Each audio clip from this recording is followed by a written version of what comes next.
No mai haere mai ki Tairāwhiti, Gisborne, and welcome to a brand new drift park. It's BlackBee Drift Park in Tairāwhiti, Gisborne for round 4 of the D1NZ National Drifting Championship presented by GT Radial and Trust Tairāwhiti. Welcome to Gisborne, folks. This place is warming up already. The drivers have been here for about 24 hours and they're loving this new track. Stephen McIver with the Monster Girls and Keisuke Nagashima. Mate, welcome to this park. I mean, what are your first impressions standing on it? Look, I mean, Gisborne, first time in Gisborne for D1NZ's history. It is unbelievable. It's one of those tracks where it's purpose-built for drifting. Everybody is loving it. The spectators are loving it. The drivers are loving it. We're loving it. Well, I've had a speaking already to the mayor and Ria Stoltz. She went out and was showed a bit later with Sean Potros. Loving it, like absolutely loving it. Came back a little shaky, a little giddy. Yeah. But the one thing that we all know, but she didn't know, and a lot of what I call theatre goes don't know, car control. Yes. And you're going to need car control on this track. Yeah. It's one of those rounds similar to Mount Smart. There's a lot of concrete walls. The entry is a concrete wall. There's a really big wall ride coming out of the last corner. It's going to be phenomenal. I don't know about you, but when I first look at the track, I love this run up to the first transition area. It's like a one big sweeper, but it drops down. Yeah, there's a lot of, it's funny enough because there is a lot of off-camber corners here, so it is very technical for a lot of the drivers. I wonder whether that last corner where you have to decelerate and come in, and I noticed a lot of drivers really working to get that right and try and keep that rhythm. Yeah, correct. I mean, a lot of commitment is required, a lot of, control, a lot of steering work, just a lot of inputs to make sure that they get around the corner as safe as possible. Let's talk about the championship. Start with the Pro Championship being led by Dave Steedman with Connor Halligan and then Ben Jenkins third. Connor Halligan's got work to do. I think he let one drop in Pukekohe. Dave Steedman came second. Ben Jenkins came third. So I think all the hard work maybe this weekend is for Connor to push Steedman. 100%. And watching him in practice, he's been on, right? I mean, he's really been committing to that first corner and the wall rides here. Ben Jenkins also very, very consistent here, very, very aggressive into the initiations and everything else. Dave Steedman, I think he's got a little bit of work to do. In the Pro Sport Championship, it was where Blake Miles is not a runaway leader, but he is the man to beat. What have you seen so far in the first 3 rounds that says Blake Miles could go all the way? He understands what the judges want. He's very consistent and he's very committed. So, I mean, just getting those points on the board from qualifying through to the battles, he's a very, very tough opponent to beat. Okay, you've got to be consistent, but we're talking to a lot of the drivers and even the judges. Is this track chewing tyres a little more than normal? We thought that would be the case, but it seems as all the rubber's being laid down, it's actually pretty consistent, so it's pretty good. Alrighty, well, we can see one of the scrubber, not the car's scrubber, we're getting rid of all that tar seal, the great team here at BlackBee Drift Park. Let's just remind you of this brand spanking new park. This weekend, the D1NZ New Zealand Drifting Championship Series makes its way to the East Cape of the North Island for the first time ever. Tairāwhiti, Gisborne, welcoming us to the new BlackBee Drift Park.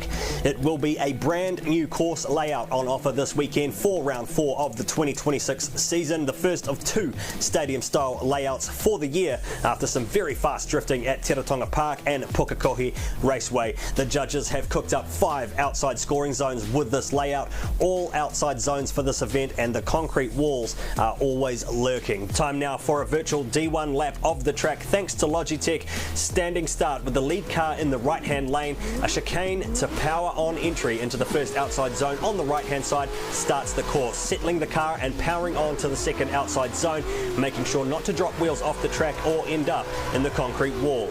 Holding a smooth fluid arc to OZ3 and into the first transition, with judges looking for a snappy switch on the natural line into outside zone 4. This will be a decel zone on approach, and this is where the rear wheels of the car need to be, filling this zone as much as possible before the long stretch and transition to outer zone 5. Good throttle use with minimal handbrake will be rewarded here. The last outside zone again where the rear wheels need to be, opening the door for the chase car to get up on that A-pillar. Our judging officials this weekend are all former drivers. 4-time D1NZ champ Darren Kelly is our line judge this weekend. Taylor James overseeing angle scores, with series veteran Andrew Redwood scoring for style with Joel Counter, keeping an eye on competition as our driving standards observer and review judge for 2026. The penalties to look out for at Gisborne: no switchbacks at OZ5, with the judges also penalising for slowing up too much on the entry. Left foot dabs are okay, but as for most events, excessive left foot braking will be marked down this weekend. Wheels off track is always one to look out for. We want to see smooth flowing tandems with no bobbles, drivers able to approach the A pillar in the chase, but cutting your line too early or being offline in the lead will hand you a penalty. The judges have been clear though, they want to see close battles, and proximity will be king here at round 4.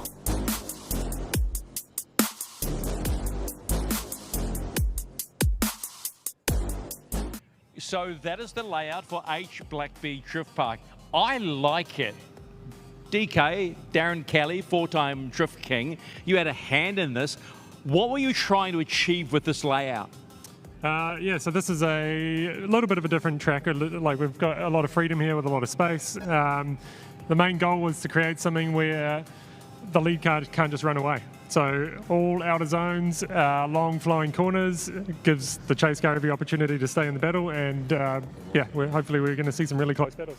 Tactically, would you like to lead first or chase first to get a feel for it in battles? It's always a tricky thing, because if you chase first, then you know the advantage you've got, you can really put it on them. But then if you lead first, you know what you've got to do in the chase position. So if they put a really good chase on, you've really got to push it 110%. So sometimes chasing first is better because you end up with more tyre on your lead run.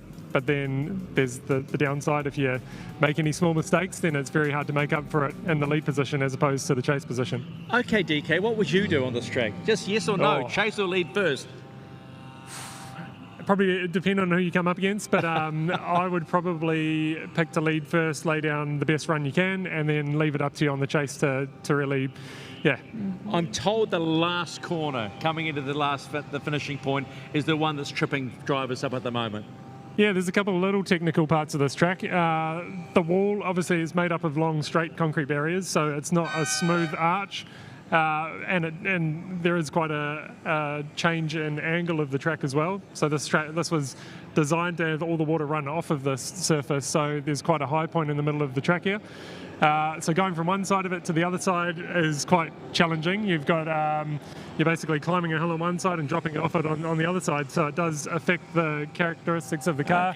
And then that makes it feel like the corner really tightens up on you as well. Okay, that doesn't make me feel good because I don't want too many OMTs, okay? Not many one more times here. It's a lovely track. And the crowd's actually building here already. It is a perfect arena. Like, it's almost a perfect drift arena.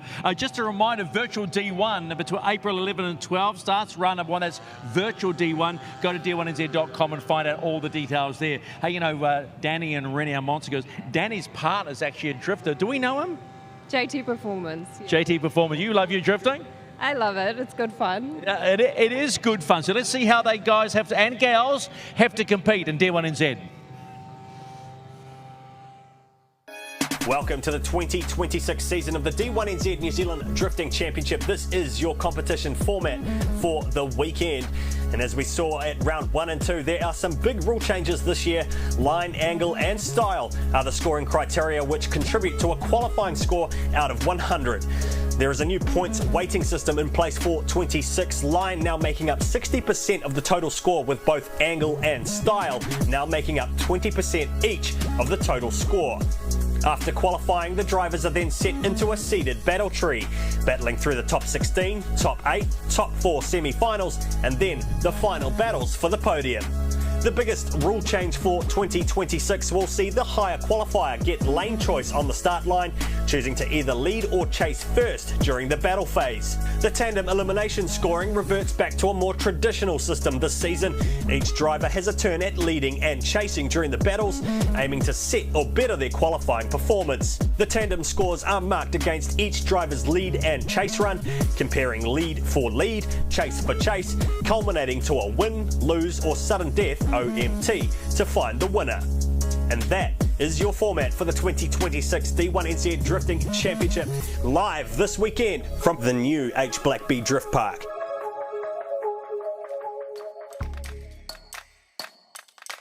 And when you think about the fact come to Tairāwhiti Gisborne, there's places and organisations like Aratu Forest that have made this all happen, the Tairāwhiti Trust, GT Rally. There are many, many sponsors we should thank right now for making this possible, because it's not easy when you think the build team has been here since Pukekohe. Some of the drivers there, well, you would have, did you drive or fly? Were you one of those fly boys? Unfortunately, I flew. I would have rather have driven. But. Yeah, no, I'm a fly boy, forget that. But I was looking at some of the socials, guys being stuck for 3 hours and waiting through the Waiweka Gorge. The effort to get here and the effort to put this on has been nothing short of mega. Yep. So you all get the big golf clap for that one, for making round 4 of D1NZ happen here. It has been a monster season so far. Sorry about the pun. Let's see what's been happening so far. Time now to tell the tale of the tape for the championship fight in the 2026 D1NZ Pro Series. Connor Halligan from Taupo kicking things off, taking pole position in the Deep South, the opening event of the season at Tairāwhiti Park. A big crowd in attendance to see defending champion Luke Fink from Australia continue his attack on Kiwi soil. Sorted out now, and here comes Fink attacking Fangadan.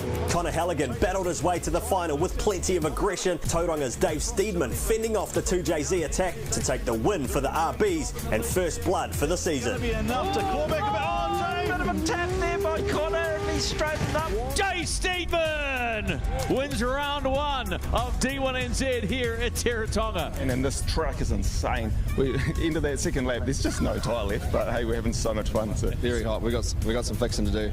I think the radiator's cracked. We had that happen yesterday, so but second place, like with the day we've had, yeah, stoked. Round 2 continued the fast-flowing action in the Deep South with a reverse layout at Tairāwhiti Park. Connor Halligan again on the hunt for victory, but the car was getting battered and bruised, unable to make the final with young gun Braden Mayer. So here it is, the coronation lap for your round 2 champion, Braden the Nightmare, Braden Mayer. And for the very first time, he stands on the top set with his first pro round win. You know him, you love him, it's the Nightmare, Braden Mayer. Mate, you put on a great show. Congratulations on your first top step. Thank you, and I'd just like to thank Mum and Dad at the Authentic Honey Co, Moon Civil and Drainage, Peterson Shutter Trimming, Fastlane Spares, Dre Sprays, Jeffs for the fiberglassing, and JT Performance. After the first 2 rounds, it was Dave Steedman leading the series standings heading into the farewell showdown in Auckland. One final time at Pukekohe Park Raceway, the 200 km/h entry speed serving up all sorts of drama with changing weather conditions throughout the weekend.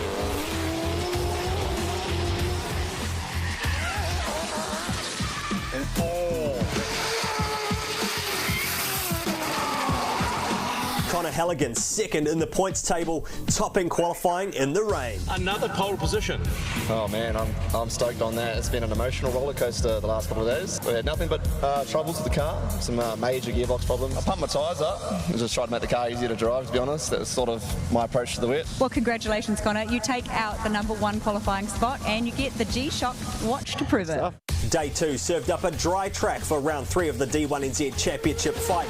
Driftmasters champion Lauri Heinonen in the lineup as an international wildcard in the JDM 180 SX. A bit of contact there. Connor Halligan was right in the thick of battles with Australian Luke Fink leaving his mark and staying in contention for a title defence. The man on fire though was series leader Dave Steedman in the Mimico Hydrolink S14. Round 3 serving up another fight for the championship. 1 and 2 in the current season standings. Dave Steedman in the lead, Connor Halligan in the chase. He's right there with Dave as they come up to the Link ECU initiation zone, and big run by Dave there. Connor's gone. I can't see him. Connor's gone on the grass, 4 off. What the hell happened in this smoke? No, I just got that entry a little bit wrong, and obviously a little bit of timing matters on that entry. So yeah, I was in the smoke, just held it flat, and then didn't know where I was, so made a guess, but yeah, it was too early, ended up on the grass. But. I'm having some fun now, mate. That was pretty sick. First time I've actually had a decent chase, so thanks Connor for putting down a pretty epic lead. You know, that's what makes it possible, and yeah, Puke is sick when you get it. Third place for the weekend would go to Ben Jenkins in the Phoenix S15, not without a bit of rivalry with defending champion Luke Fink. But Luke Fink is right there, and he's going to make a nuisance of himself. Kiske. Ben Jenkins opens up the door for Luke Fink to come back and attack him. Luke Fink tucks down to the inside. Ben Jenkins keeps the door open, transitions nicely through to the end. Oh, where did Luke go? Where did Luke go? Just shot off straight to the inside. He's 4 off. Oh, yeah, that's biffed hard. Couple of arms broken there for Luke in the front right. And yeah, coming into that switchback, they said hit that clip, and from that clip you've got to be on throttle. Homie just didn't get on the throttle, and I was sort of just sitting there waiting, and I just couldn't wait any longer. It was literally just as I hit him, he got on throttle. It was like, it's a tough one, obviously. The judges will have to look at it more. But I never come out of a battle with Fink unscathed, but yeah, they put him at fault, and damn right so. You have to slow up there. It's a 200k an hour corner, and he's just misjudged it. I heard he's having a bit of a sook over the live, but we got the 10, he got the fault, and we're going to give it a go to fix it, and we're going to try and put on a show. But yeah, I don't know why. We always have contact, me and Luke, all around the world. There's the legendary Lauri Heinonen, the Finnish DMEC champion. Off the line they will come. Dangerous Dave will jump on the loud pedal, and Lauri Heinonen will make a nuisance of himself. He will stick right to the inside. He will make sure that Dave knows he's right there. They will initiate Keisuke Nagashima. Conditions a little bit unpredictable. We are into the final. And Dave as well. And Lauri hits him. Lauri makes contact, and you can hear the rev limiters engaged there, and that has got very ugly. The final battle at Pukekohe would see Dave Steedman take on the international wildcard, a passing rain shower throwing up drama and ultimately handing the victory to Finland's Lauri Heinonen. And we have to have a winner. Who's it going to be? Lauri Heinonen. The entry is so hard. It is just so tough. Yeah, you have a pretty nasty track. Dave, this will be big points for the championship, mate. I mean, I know it's been up and down, but the fact of the matter is I know you love drifting. You love Pukekohe. It's a podium for the final time at Pukekohe. Is it an emotional moment for you? Oh, very much so. I've got my family here supporting. That means so much. Thank you, guys. It takes my breath away. But I just battled Lauri Heinonen in the finals of D1NZ. How cool is that? You know, the D1NZ to pull that off. You know, and all of these international drivers. Hey, I might get to do it again in the GP later. We'll see. So after round 3, this is how the championship points stack up for 2026. Dave Steedman leads the series with 264 points ahead of Connor Halligan in second with 236. Ben Jenkins now third overall from defending champion Luke Fink. How will the title race go down heading into round 4 in Gisborne on a brand new track layout? This is D1NZ 2026.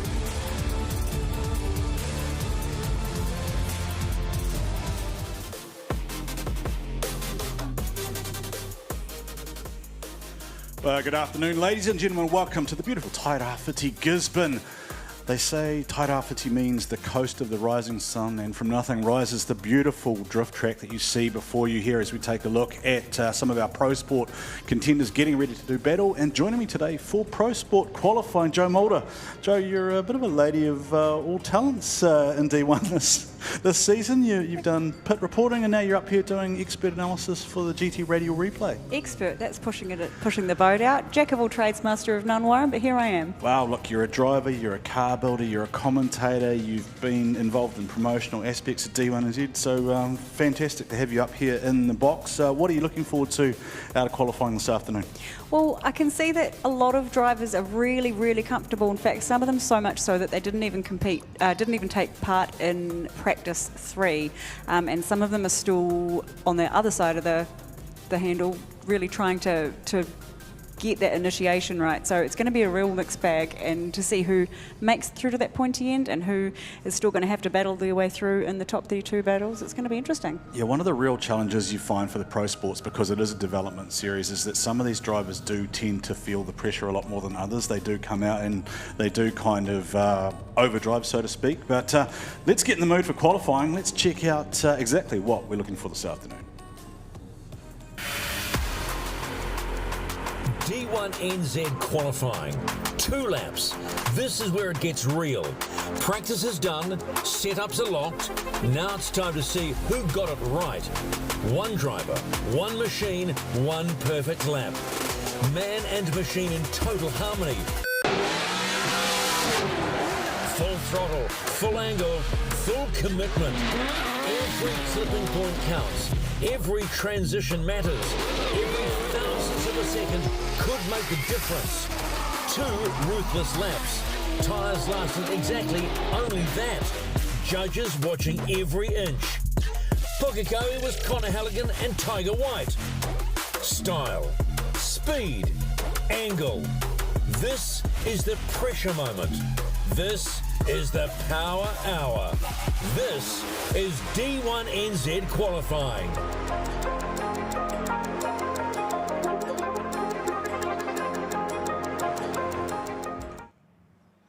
I picked Stephen up from the airport this morning, Joe, and he's pretty excited, he's pretty hyped, and there is something about the tone of Stephen McIver's voice that just, it connotates images of great New Zealand motorsport moments, Joe, and I think we're about to see something very special here. Tairāwhiti Gisborne going to turn it on this afternoon. We're about to see some of the real newcomers to the sport looking to really stamp their mark on qualifying. We know there are 28 drivers that will face the starters this afternoon, so importantly the top 4 will get a bye through to the 16. We know that that just makes it that little bit easier as they go into competition.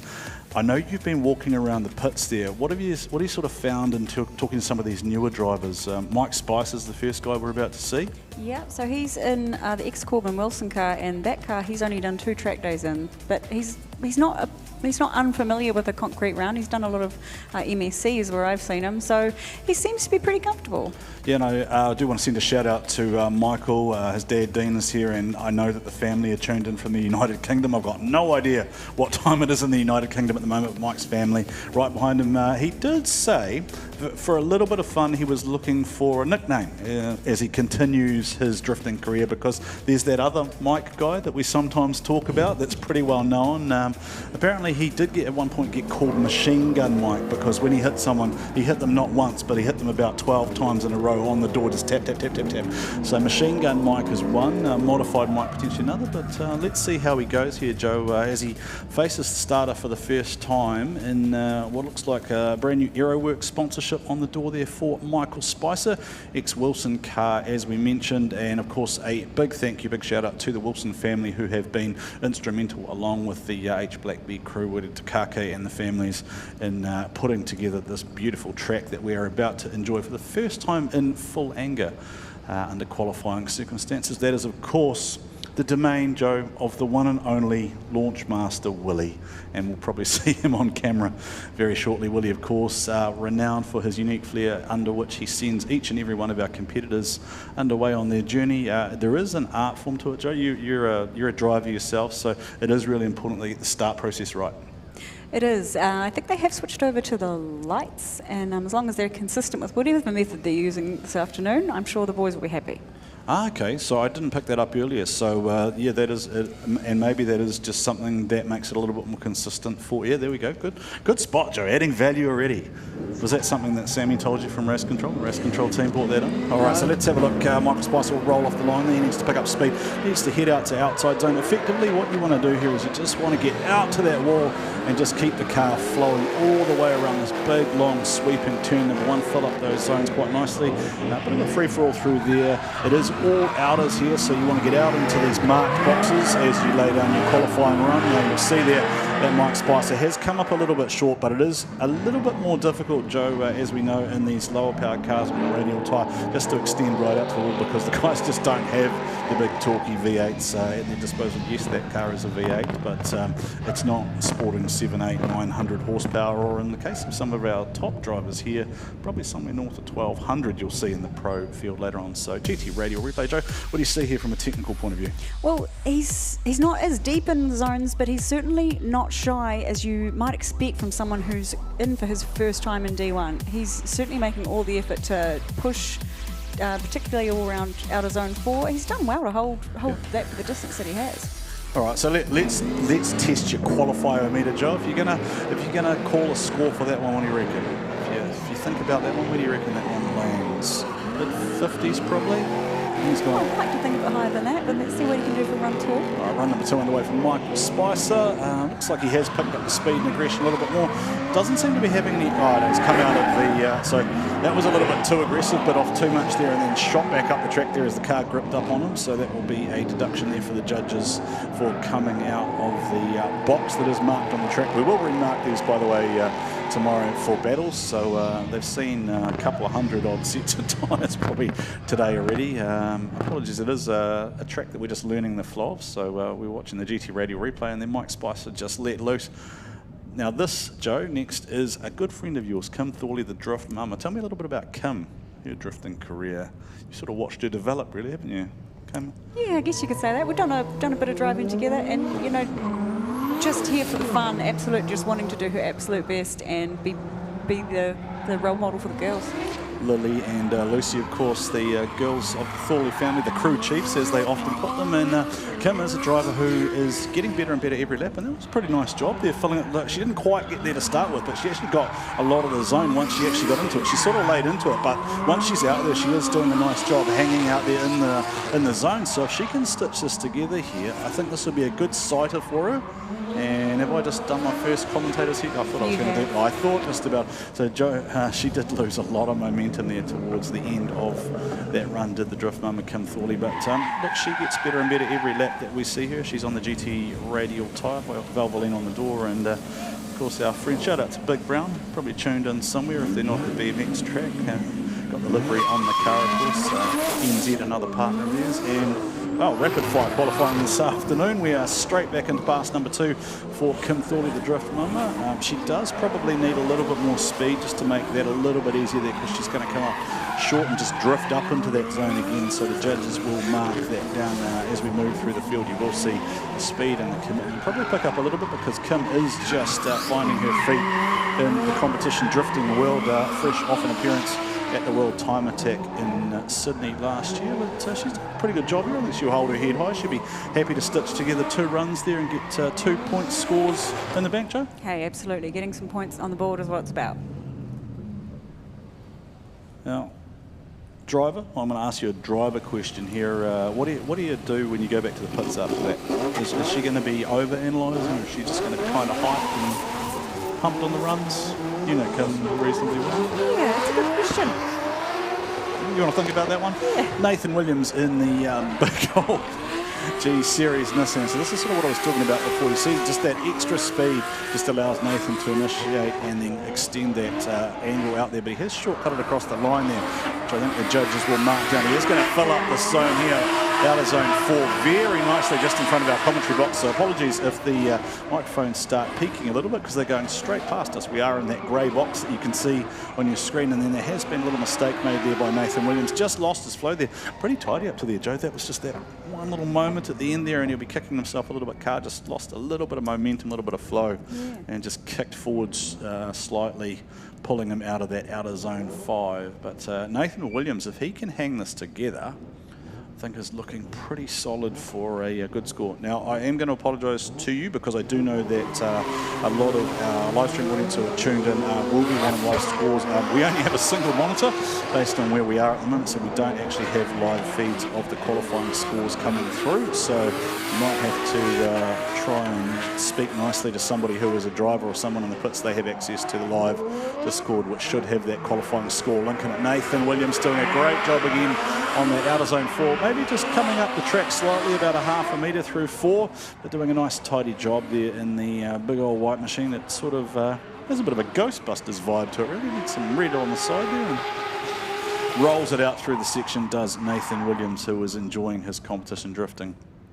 Another of the drivers, Jo, who you and I have seen, of course, at MSC as well. However, that is a big car to throw around the Mary Mary Drift Park. Yeah, the ex Cole Armstrong car. Have you got some score? Are you more technically adept than me? Have you managed to find access to the scores? It's possible. It is? Possible, what have you got there? So Mike Spicer, 70.2. Mike Spicer, 70.2. Kim Thorley, 40.4. So Mike Spicer at the moment. You'll enjoy that. 70.2 puts him provisionally number 1. As we take a look at one of the Floyd Brothers Racing entries. Thank you to Floyd Brothers Racing for the lovely hat that I am currently sporting, and a bucket of KFC yesterday. Thank you, boys, for coming on through. Civic Generator Services on the side, and this is a big aggressive run here from I think that is Ben Floyd, who's that's Weston, is it? Weston's got the pink and Ben's got the purple. He's got the angle dialed in, and he is sitting on the limiter, has that RB Motorsport, but he has come up slightly short there of outer zone 5, then drifts back up, gets right up on the wall there. So just a few things to tidy up maybe, Jo, on that run. Yeah, but he's looking really comfortable, and he did say that he loved this track and he's feeling confident. So it'll be good to see those boys get to the end of an event without running out of spare parts. Yeah, you and I think we were commentating, or you might have been judging that. Do you remember Ben had that run of MSC events where the car just wouldn't do what he wanted it to do, and then he finally got it sorted and he came out and he made the top 4? Okay, just some chatter over race control there about that run there. So possibly just waiting for the smoke to clear over the track, and we'll let Weston Floyd roll off again. But you can see immediately he does have just that extra little bit of speed, Joe, heading into zone number 1. Has had a bit of a wash there, a bit of a bobble. The front end's kind of let go on him, and that's brought him way down the track, and that is completely the wrong place. And that is not going to be the score. Are the judges calling harshly enough that they might zero? Will they zero that out or not? I haven't had that feedback from them, but I think that they were doing sort of a sliding scale. Yeah, so he's missed 5 as well. So probably that's probably going to be that sort of 40 to 50 point score again. The first one probably not so bad, but unfortunate there for Weston Floyd. Looked like he was pretty sorted. Now this is a guy to watch, this next driver here, Darren Murray, Jameson Civil sponsored entry. Got Carter's Tyre Services on the side. Shout out to Carter's Tyre Services, Pukekohe. Craig and the team are down there in the pits flipping tyres for the boys. Coming all the way from Pukekohe with the van ready to flip for the boys and get that fresh rubber on, which we're certainly going to need plenty of here at Tairāwhiti, Gisborne, in the BlackBee Drift Park here, which is, it was proving a bit of a tyre killer, but then Keisuke Nagashima bringing us a little bit of insight that maybe as the track has taken rubber, it has sorted itself out a little bit. Maybe not quite the tyre monster we thought it was, but you can see Darren Murray is he's probably a little bit out of order in terms of where he is driver skill and performance-wise. Now, that's a full hex, right? That way to make me look bad, Darren. Thank you for that. Roll off the line and don't do anything. But Darren Murray is a guy who, he is fast, he's aggressive, that car is well sorted, and the boys have a bit of access to, what's that team name? Oh, Pullenbury. Yeah, the Pullenbury's involved a little bit with that program as well. So there's plenty of S-chassis knowledge that goes into that car as well in terms of getting it sorted. So it's going to be interesting here to see what Darren does in terms of if he turns that around or whether he goes back to his pit. So he is entitled to take a qualifying 5. I do believe so. Yeah, because he didn't initiate that, so I think he can come back. He just has to complete that before the conclusion of qualifying. So I did pop over to his pit earlier, and his team seemed to be not aware of any issues, so I can't shed any light on what he might have come up against there. Could be often $2 part, right? Something silly like a hose clamp or something has maybe let go, is just not able to build any boost. Now, I spoke to this gentleman earlier. I called him Cam the Magician because this car went into the wall hard yesterday. The back was off it, the front was off it, the wheels were off it, all the suspension components were out of it. Guy and the team were just thrashing hard to get that car back out there. Hello, Monster Girls, just giving us a wave there on the live stream. This machine has had a phenomenal amount of work done, and thank you to the Williamson Earthworks team who sponsor Cam Omlevray along with Speed Labs, Burke's Tyres, etc. And the team come out of the Wellington region. It is an LS motor with a big old Pulsar turbo bolted to the side of it. And one thing we know, Joe, with a Cam run, it's going to be aggressive and it's going to be wild, and we don't really know what's going to happen. It may be a 100-point run, it could be in the wall. Like, we just don't know what Cam is going to do. One thing he won't do is hold back, and he is a driver known for aggressive initiations, so he throws that big old L-Dog in, and he will look to maybe just get it settled in there and get a banker run here. Doesn't look like it's a full commitment run, maybe just not 100% sure of what he's got under his right foot at the moment. I don't know how many laps he's managed to do in practice this morning. Definitely unsettling having a bent car underneath the right foot, so Cam Omlevray has rolled off the line, and that will lock him into battles for tomorrow. If Darren Murray's crew is listening in, then we'd love to know what just happened. Let us know. We do have the ability to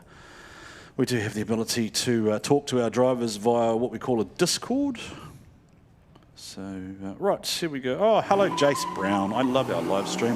Jace Brown, of course, legend of our sport. 07 pioneer. Big supporter of drifting is Jace Brown, and one of the nicest families in the sport. As we take a look at Cam Omlevray for Williamson Earthworks, I saw Walker Automotive on the back window there too. Thank you to all the sponsors who make it possible for our D1NZ Pro Sport drivers. And Cam is going to 1, 2, 3, 4, 5, 6. Just about got a perfect set of cones there, Joe. I thought he was feeling way deep in the first zones, and zone 4, super now, positive. Here's a technical question for you. So if he has hit those cones, does that mean he has exceeded the track limits and he possibly will be judged as off course? Yes. He's obviously got a lot more overhang in the rear, but those cones were only about a metre off the line. So explain that for our live stream viewers as well as though I was a 2-year-old. Overhang, you were talking about the size of the car physically? The amount of boot that is protruding past his rear wheels. He's got a big old booty on. He does. Yeah, big old booty on that old dog. So the distance between the rear wheel to how far that... So it means he can hit the cones where maybe an S chassis or something wouldn't, yeah? Yes, but it looked like he was quite deep there. His rear wheels may well have exceeded that zone. Alrighty. Now, speaking of wild runs that we're never quite sure what's going to happen, Matt Brown, Matt Brown could be 200k an hour into corner number 1. It could be. We just don't know. We'll find out. Now, it is apparently each time this car suffers damage, it is Russell Vere's fault. I've been told that. Proven fact, always Russell Vere's fault. Don't know why, just blame Russell. Not even in the country. Not even in the country, but it's his fault. So shout out to Matt Brown, who of course did loan his car out last round to Saxon Moores. We'll want to check in to see if we've got score updates after this, Joe, just to, since you've got the technology and I don't. Oh, Matt Brown. Setting himself up nicely there for the first corner there. May have come down the track slightly, maybe just didn't quite have enough flow and momentum to get real deep into that first zone, and then he has come up very short there, although that is quite a different angle from the drone shot there. That's a big flick and not very deep. Yeah, one of the joys of this job, Joe, you've been pit side for the last 3 rounds, is every now and then our broadcast colleagues like to play this game with us where they show us a completely different artistic view of something and we go, I wonder how that looks compared to everything else.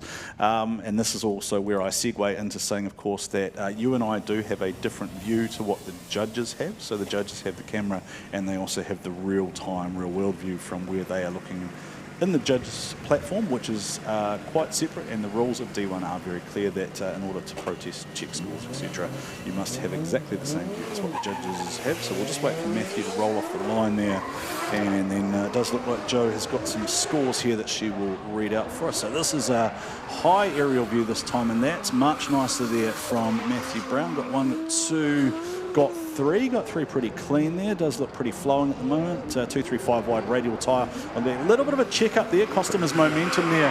Matt Brown not able to quite get out and consistently deep into that zone there, but pretty nice through 4.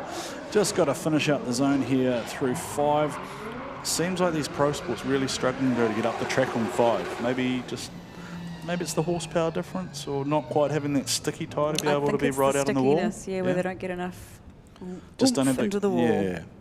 All right. So that is now Ben Floyd. Now, update me with scores, Joe. Where are we at? You just had that in front of you. So we've got Weston sitting in P1 at the minute. Weston Floyd to 1, 85.5. Then Nathan Williams in 2, and then it will be, I think it was Michael Spicer in 3. So. Yeah, Weston Floyd 1, Nathan Williams 2, Michael Spicer 3, Cam on the Bray 4 with a 65.7, Matt Brown 62.1, Kim Thorley 40.4, and Darren Murray, of course, sort of rolled off the line, but then didn't go any further. So Weston, justifying me wearing this hat. On you, son, on you. You'll get that KFC sponsorship. Let's see. Oh! Ben looking to prove a point, though. Weston's gone up there and thrown down the 85. And here comes Ben throwing down into that first corner there for Pacific Generator Services. Nicely around 1, 2, and 3 there for Ben Floyd. Looking like he's in flow state at the moment. He's out there into 4. Can he hold the angle in the car? Through the zone he comes, gets back on the gas, turns those 2-3-5s to dust. And will he get out into 5? There he goes, Joe, out through 5. And he is right on the wall. There's Ben Floyd, and that is easily, I think, the best first run we've seen. That is a run. That was really good. And that's impressive too, considering he put it in the wall yesterday, and I don't think he got any practice until perhaps the last session today. So that's some very green laps for the day. I was joking with the team yesterday. I said, can you just feed him the hot and spicy? Because last time you gave him the hot and spicy, he drove out of his skin, and it looks like he's on. He's on to the point where he's blowing guards off, and the front looks like it's down, and there's all sorts of stuff going on. But I've got to feel like he's got to be pumped in the car at the moment. He will be feeling good after that run. We've had, you and I have been around this a while. Have we ever had 2 brothers qualify 1 and 2? I don't think we have we? We do have family members 1 and 2. Not 1 and 2, no. No, I know. Whoa! Well, that's one way to shorten up the car, so that was your fault, Bill. I'm blaming you. Okay, now he's got less overhang at that zone 4, so... Yeah, so go and throw a score and then find the limits. I like it. Good strategy. Solid strategy from the FBR team. Bank a solid score and then put all the balls in the basket. Interesting angle on this front. It looks like it's very low and runs a lot of angle on those front wheels here too. Daniel Smith next to run. There'll be a bit of a clean-up on aisle 2, I would imagine, at the moment, or out of zone there. That is, of course, our first opportunity to mention Purahi from Smart Steel. So as I thought was going to happen, Weston Floyd is 1, 85.5, and Ben Floyd is 2, 79.9 at the moment. So the brothers are 1 and 2 at the moment, and I'll get a message shortly saying cancel qualifying now. That's it. We're done. We're done for the day. Well done there, boys. Dan Smith, though. Dan Smith looked strong yesterday, I thought, Joe. He looked very aggressive, very fast, and Digger Dan definitely not afraid to throw down hard, but that is a very shallow line from Digger Dan there. He should be further up the track, but I know you were down there pit side earlier. Were they having some steering issues? Is that right? He's had quite a few issues. Yesterday it was everything from the power, the steering, the diff and the clutch, and then last night they removed a gearbox, broke the snout on it. There it goes around. And they managed to get it all back together, but they were having steering issues again today. Right, and it looks, maybe it was just that camera angle, but it looks like they're struggling to get the car to drive forward. Like it's, I don't know, it's almost struggling for grip or something. Or there's probably just been a whole lot going on within that car. I'm just still getting over the Floyd boys, 1 and 2 at the moment. That's cool. I like that. I love these good news stories. You and I, Joe, have a role in a few different development series, and this is the stuff we love, right? These guys who are coming through the sport, they're all on 235 wide radial tyres. Most of them are very much privateer. A lot of them don't have, like they have sponsorship and stickers on the cars and stuff, but they are hugely self-funding, every single one of us. So I always say at this point in the day, if you see anything or you find a driver particularly to your liking, then reach out and talk to the teams, because they're always appreciative of any support they can get. And look at, even if it's as little as $100 or something you want to throw at a driver or something because you believe in what you're seeing, then reach out, talk to the team, and go on board for a bit of a drifting journey as we watch Dan Smith out through that big old teardrop there and up through 5, so he will have zeroed out on his first run. Digger Dan, will he complete a run? Yes, he does. It's deep into the wall there. Solid.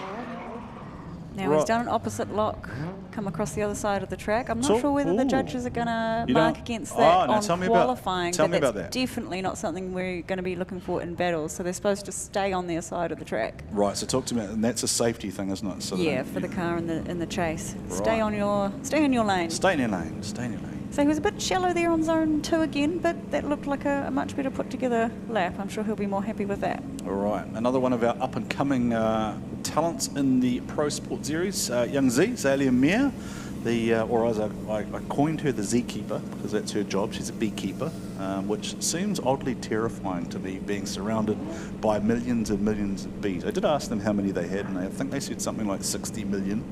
Something like that, but I tell you what, the Authentic Honey Co., if you like honey, or if you, more like me, love barbecue, get a hold of some Authentic Honey Co. honey and use the honey in rib glaze or something like that. It is absolutely fantastic.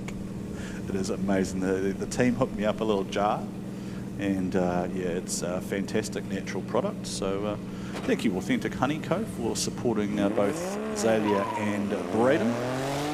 Braden will, of course, see in Pro later on. Here's another one of these big cars, though, Joe. Do you want to call it through? Go on. Call it through. Alrighty, Z. She hasn't quite made the outer zone 2 and 3. She's gone for the inside line there. But coming through, she's much more comfortable with this section of the track. And now I've done a Warren where I have cursed It's Z. called a commentator's hex, right? You can't call it doing a Warren. That's unfair to me. Sometimes it's Keskay's fault, sometimes it's Ben's fault, and now sometimes it's Joe's fault. So, there. There you go. She was just testing out what that grip level is like in between zone 3 and 4, and now she's going to show us how it's done. Yeah, height of professionalism saying there on air too, wasn't it, Joe? I was just lost for words there. I was hoping to see something there from Zalia, because we do know that she got more and more confident at Pukekohe just as she stuck runs together. We saw her at Bay Park last year. She started off just finding her feet. Really interesting talking to her parents before. Very different as a competitor to Braden in terms of how they talk to and motivate both the kids. So have another go. Bit of a clutch kick and initiation into 1. She's going to try and push out to 2. Still a touch shallow, but she's holding it together. Coming through, transitioning into outer zone 4. The big flick for the Laurel. Hasn't made it as deep, but we're holding it together. Now it's quite a reach long there to get over to outer zone 5. And it's just left her a little bit shallow. And looped again. So that'll be a pair of 1s for Zalia Mir. So she has come off the line, so she will qualify to go into battles tomorrow, but she will be deep down the tree. So if there are other drivers who zero out as well. As we look at the wise men, hello wise men. Andrew Redwood, Taylor James, Darren Kelly up there, along with race control officials, keeping things running. I feel like it's got to be quite loud up there, right, Joe? It's very loud. Very loud. They probably can't hear us. It's great very time. echoey. All right, so this is important. Darren Murray has made it back to the line. So he was on a 1 because he rolled off the line and aborted. But this is what I was talking about before. Darren Murray definitely has the skills, has the car, and he is deep into 1, he's deep into 2, and he is burying his foot as he comes through 3. He'll transition through the middle of the track there. He's got to keep it nice and flowing there, particularly important when we get into battles tomorrow, and he gets deep into 4 there. Darren Murray going to be a real threat here for Q1 if he puts this run together and finishes it out. Just gives the wall a little kiss there. Got to keep his momentum going there. Is that going to be enough to upset one of the Floyd boys? I think it probably will be, Joe. I feel like we have just seen another at least mid-80s run that will definitely compete for top of the tree at the moment. So we are, of course, to put all his eggs in that basket, but he did knock over a few cones here at outer zone 4. So how far past the zone he went and how much that's going to affect a score from the judges, we will find out. Well, I didn't pick that. So I didn't pick that up. I was kind of excited about just watching. I'm glad you're here as our technical expert, Joe. So yeah, it will be interesting to see whether they do deem that has gone. So here's a question: was the bumper already looped? Did the bumper come around and tag it off, or did he take the bumper off with the car as it kind of? I'm not sure, because he did get quite deep into 1, didn't he? I wonder if he rubbed the bumper loose and the bumper flicked around and took out the cone. We don't have the GT radial replay, I don't think, today. Oh, there it is. Darren Murray to 1. Darren Murray to 187.5. Weston Floyd 285.5. Ben Floyd 379.9. Nathan Williams 76.4. Did just get told that Nathan Williams has a power steering problem, so the steering apparently really heavy in his car, so fighting the steering still to a 76.4. Michael Spicer on debut 70.2. Daniel Smith 66. Cam Omblevray 65.7. Matthew Brown, Zalia Mir rounding out the field. And again, thank you to Purahi and Kiki from Smart Steel, our official rescue sponsors. Now this is Mitchell Daly. And Mitchell Daly has just smoked the cones on entry, Joe, which will be an immediate deduction, I believe. I'm not sure how much they apply it in qualifying, but definitely in battle, if you hit the cones on launch, it is frowned upon, and it has upset Mitchell's flow here. Did have a really good chat with the Daly team yesterday. I do want to apologise to them because I had said that the kids were in the wrong order. So Mitchell Daly is the second son, so sits in behind Clayton, and then Aiden is actually the youngest one. So Mitchell's the surfer of the family, former competitive surfer, top 10 in New Zealand at an age grade level. So really interesting chatting to him yesterday about how different judge sports translate across and having to... hello ladies, monster girls. Can the monster girls hear me? Maybe they can, I don't know. Just smiling, just smile, just smile. No, doesn't work. All right, let's see what the RHP sponsored driver can bring for run number 2 there. Mitchell Daly just settling in there. He is a driver who certainly won't lack for aggression. None of the Dalys do, really, do they, Joe? No, hopefully he can show us a bit more of getting into each zone this time.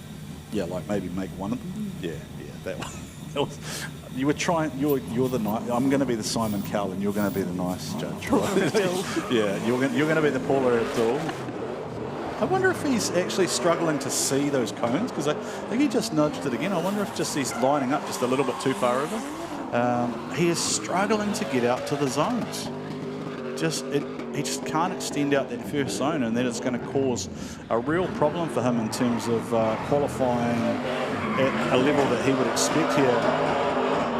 Buries the right foot. Now he is really a development driver, right? Like he hasn't done a lot of laps. He hasn't done MSC like Clayton or Aiden have. So Mitchell very much in his first season. Although interestingly, talking to the team, they were sort of talking about the different brothers and how they'd progressed, and they sort of said Mitchell had progressed to at least the same level as maybe Clayton and Aiden were at the same time, but a lot faster.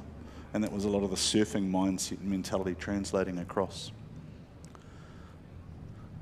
Jamie Carr next to go.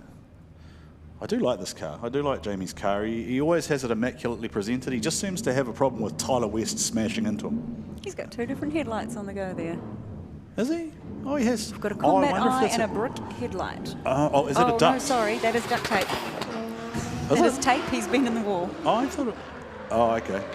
Yeah. It sounded real good though, Joe. Well done. Good spotting. Good spotting. It sounded like you were talking real technical language there as we watch the Tairāwhiti man attack the track for the first time. And does have that big old wing there hanging out into the zone. Number 92 out of the Naki region. Got the Naki black and yellow on the door. Black and yellow, black and yellow. I just wanted to do that. Every now and then we can have a little bit of fun with commentary. Well done, tidy there from Jamie. Pretty solid there. I don't know that it's going to be quite into the 80s like we've seen from some of the others, but probably a solid mid-70-ish kind of range. Came out of zone 4 a little bit early, but he didn't let that stop him getting through 5. So now it is very important, of course, for the drivers to qualify well, because there are 14 points on offer for Q1, 12 points for Q2, and 10 points for Q3, and it is. Basically one of the ways that you can make up a bit of a points differential on those ahead of you on the table. Of course, we do know that Blake Miles has that massive lead at the moment and is possibly going to sew up the title this weekend, depending on how things play out for him, with 114 maximum points on offer. But equally, we could see somebody else come out of the woodwork, grab those big points, and she's going to be all on for Bay Park. And Jamie Carr settles into it nicely again. It's 1, 2, 3 quite nicely there. Good flowing runs here as Joe furiously hits refresh there, trying to get some scores back up for us. Has again come up. They are really struggling to hold this zone 4, Joe. They are. Now, I heard the judges actually moved the arc of it this morning, but someone said it felt more natural, but perhaps that's what Jamie's found is different. I'm not sure. Yeah, radial tyre, of course, for all of the Pro Sport Drivers Development Series. S13 chassis, very well known. The next car to run, there it is, Joe. Some would say the best looking car in D1NZ Pro Sport, arguably. Gusto with the best engine. With the best engine. Gusto Racing Team, of course, proudly Ash Vegas. Still working on the list of great things about Ash Vegas, by the way. Sheldon Neal has told me there is real fruit ice cream and a main road. He's quite disappointed there's no real fruit ice cream here this weekend, but perhaps... He is talking big game, though. Apparently he has said to me he's bringing you an ice cream for Bay Park. He reckons you and the judges get ice cream at Bay Park. Me and Kesko maybe not in. We don't always. You're a bit lactose intolerant, Warren. Yes, I am. So, well, if he brings 2, you can have 2, Joe. Oh, doesn't she look beautiful, though? That resplendent silver look. It's interesting watching the different body languages of the cars, too, the way they're set up, and that distinctive SR sound, of course, of Sheldon Neal's car as it powers through out of 4. Now, he's managed to stay in 4. Sheldon Neal bringing his A game, getting pretty close out to the outer zone 4. Well, can he hang it in 5? Has to massage it out. Runs along the line there, maybe came slightly out, but not bad, not terrible. No, definitely. A couple of things to clean up. Yeah, but definitely impressive for the Pro Sport field when they just don't have that same grip level as the pros.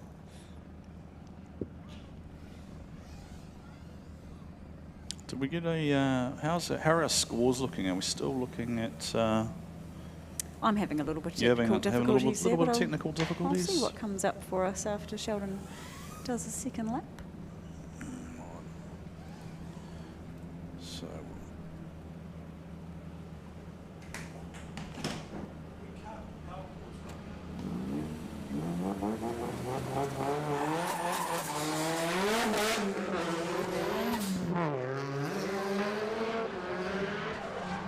All right, so Sheldon Neal for pass number 2 there. My apologies if there is a little bit of ambient noise coming over the feed there. We are trackside, as we mentioned earlier, so as they come through zone number 4, you will basically hear a whole lot of car noise, particularly out of the screaming SR20 as Sheldon Neal plants the right foot and accelerates out towards outer zone 5's wall. He is in it a little bit smoother this time, Joe. Just an extra metre up the track there, and it just makes it look that much tidier there. Sheldon Neal potentially on track there, and you know that the driver's pumped when you see that, right? I love the little love tap on the roof that they give the car. He is stoked, and that was a really, really tidy run. He's made an improvement, I'm sure. We'll find out. The level, now, with due respect to the other drivers that we've seen run already, the level's about to go up because Ryan Parry is just all aggression and speed.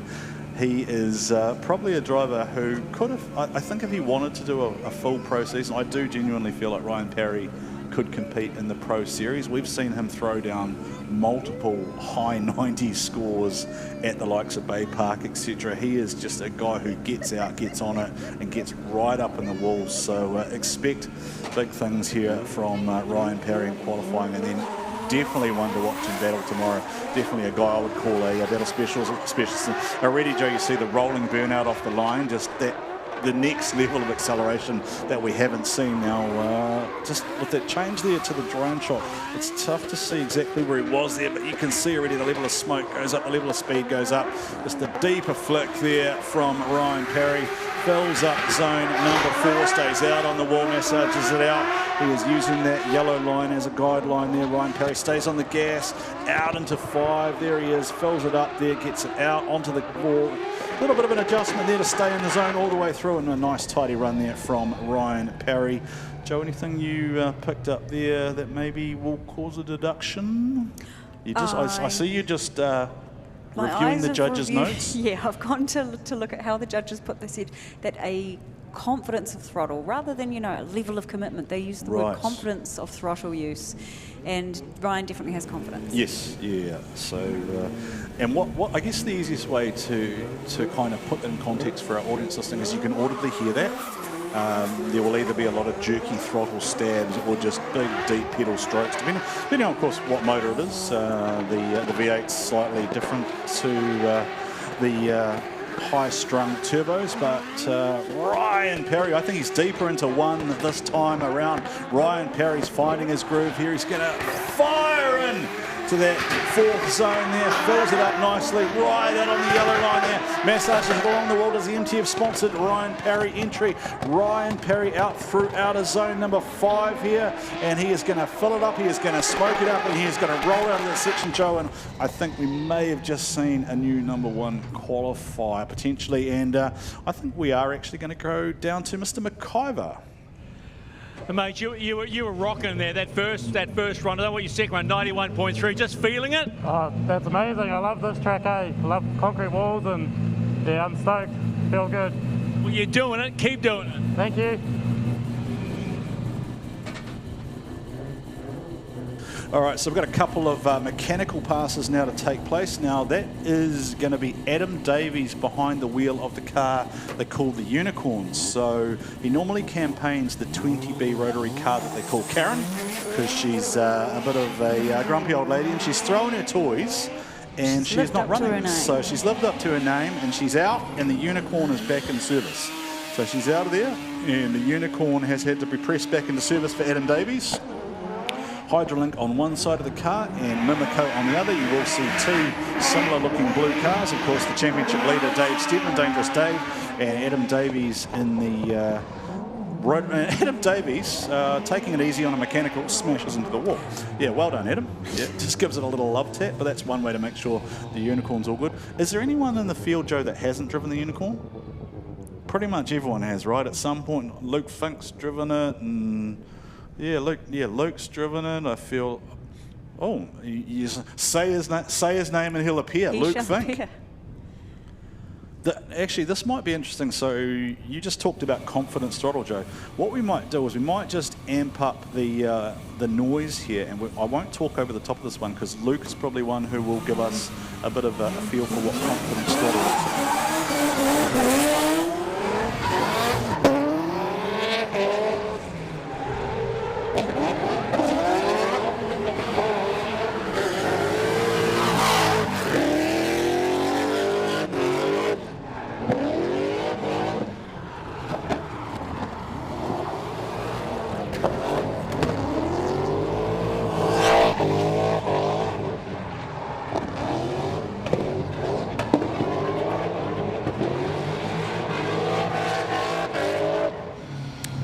And that's what a Magnuson supercharger sounds like, with a big old pop and a bang. Joe, it sounds a bit like a gunshot going off, doesn't it? But As it came straight past our box, yes. Yeah, that was what we were talking about with confidence throttle. So confident application of the right pedal by your defending champion, Luke Fink. Now, these drivers are, of course, just doing sight laps, mechanicals, effectively at the moment. They are required to do so to make sure that the cars are mechanically safe before competing in the qualifying segment. Now, I'm just going to let you listen to Rotary's screen now.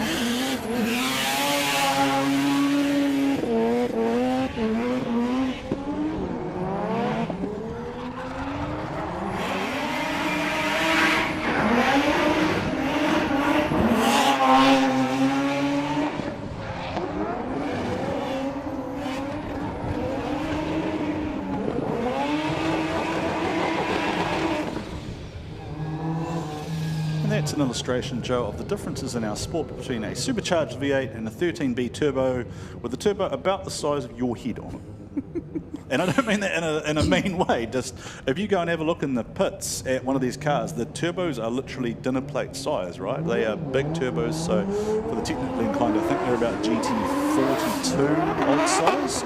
Now this is our Q1 from Pukekohe, Tiger White. So I thought Tiger was higher up the audience. This makes me wonder if it is actually maybe somebody else doing a mechanical in the car. No, I did get Tiger was due up after Ryan. He was? So, but you know, they're both sitting about mid-tier at the moment. Perhaps just haven't had the results in battles. I was wondering if it was. I mean, because I did look in the pit too. I know Johnny was having some issues, and maybe Sam or Dan. That's definitely not Dan in the car. It's Dan would be a lot higher up in the driver's seat.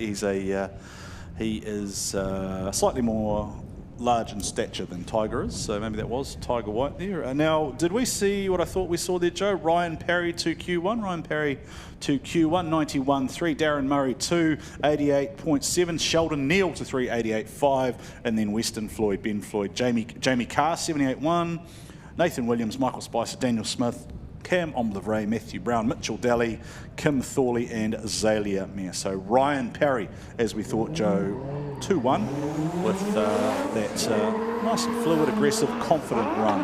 Tiger White, though, definitely a threat after qualifying number 1 at Pukekohe Park Raceway. And how good is it to see the Tiger back behind the wheel? And before anyone asks, yes, Tiger is his real given name. It is not a nickname. His parents named him Tiger. I'm not sure why. He didn't seem to know why. Maybe they're a huge fan of Rocky movies or something or other. Tiger White looking pretty solid here, Joe. I think he's probably on at the moment for somewhere in that top 3 at the moment. Nice and fluid, plenty of smoke off those rear tyres. A little bit of a wall kiss on the way out. Didn't upset his momentum too much.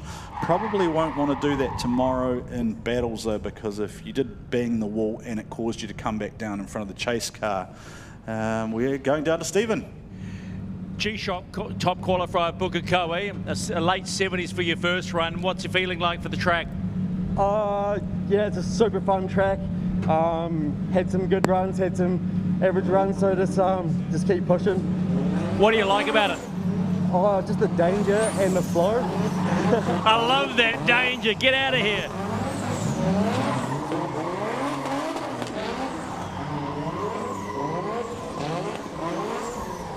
All right, so looking at the TTI, I think it's the TTI scrub. TTI scrub. Before the Monster launch zone.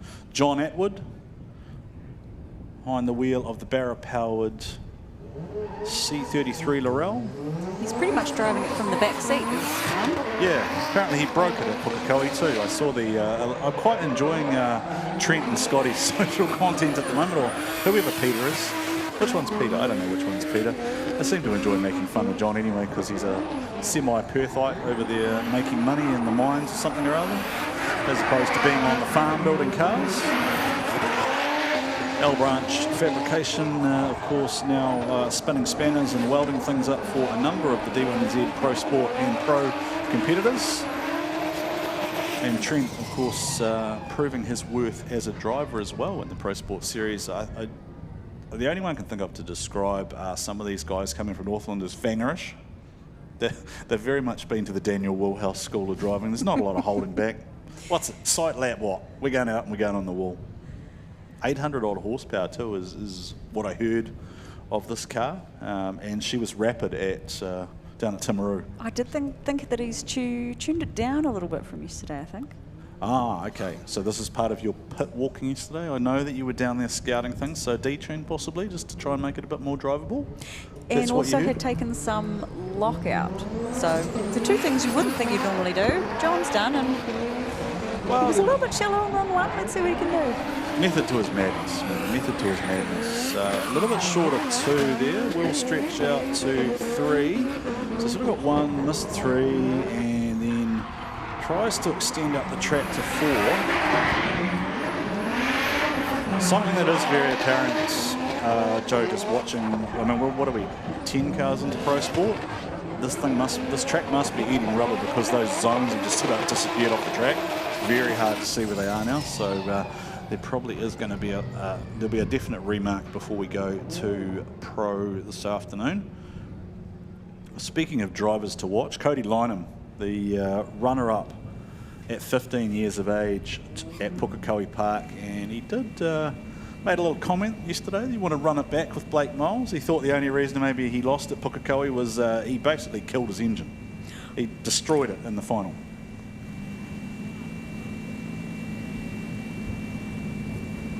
I did see them in a mock battle, Cody and Blake, this morning, and Cody was definitely not holding back. It was quite impressive to see him just stick it to the side of Blake, and so hard that he couldn't even see out of his car at one point when he came around turn zone 5. He was completely smoked out. Right? Completely blind. Where am I going? Don't know. Big thank you to all of our sponsoring partners here while we have a brief intermission while the smoke clears off the track. So thank you to Monster Energy, our start line partners, 10 Tools who sponsor the podium, G-Shock of course sponsor our top qualified Smart Steel recovery team, Smack Mate behind the hard part, Cora Fuel Cards, and Logitech, who Joe mentioned earlier, who are our sponsors mainly of our virtual series, but also a partner of D1NZ itself. And Cody Lynham is definitely a driver who spends some time on the sim. Shout out to Dan, of course, his dad, who was part of Chandler, who had an unfortunate incident earlier in the week at their Auckland workshop, but they are here nonetheless, and they are competing this weekend. Cody's struggling a little bit there just to keep his flow and momentum there. Didn't really expect him to come out of that zone quite so early there, Joe. He's usually pretty fluid, but this team has had a few gremlins as well this weekend, and it is a new untested motor, I believe, underneath the bonnet. So they haven't had any sight laps or anything. They just built it and threw it in there, and yeah, it's going to send it.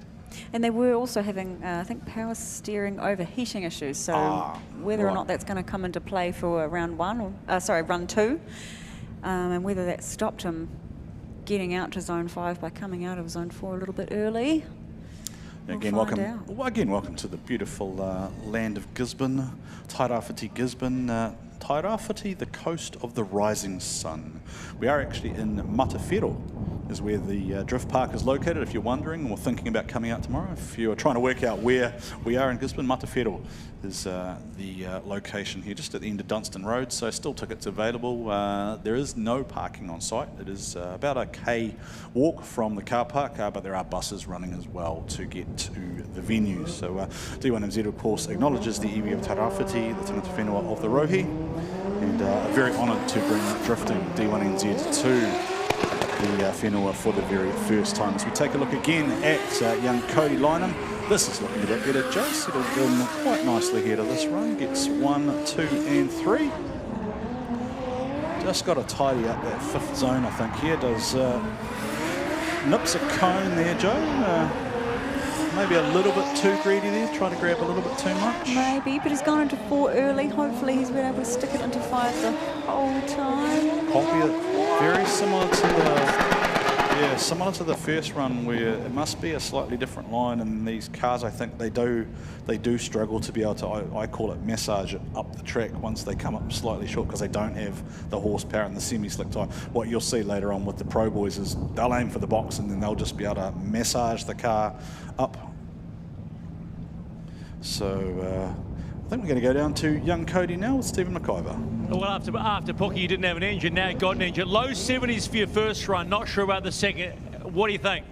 I mean, I love this track. At the beginning of the weekend I was struggling pretty hard, and all I've really done to change it is we've just put some heavier springs in the car, and I've just driven as much as I can, get more confident.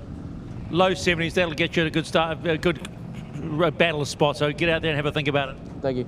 See you, bud.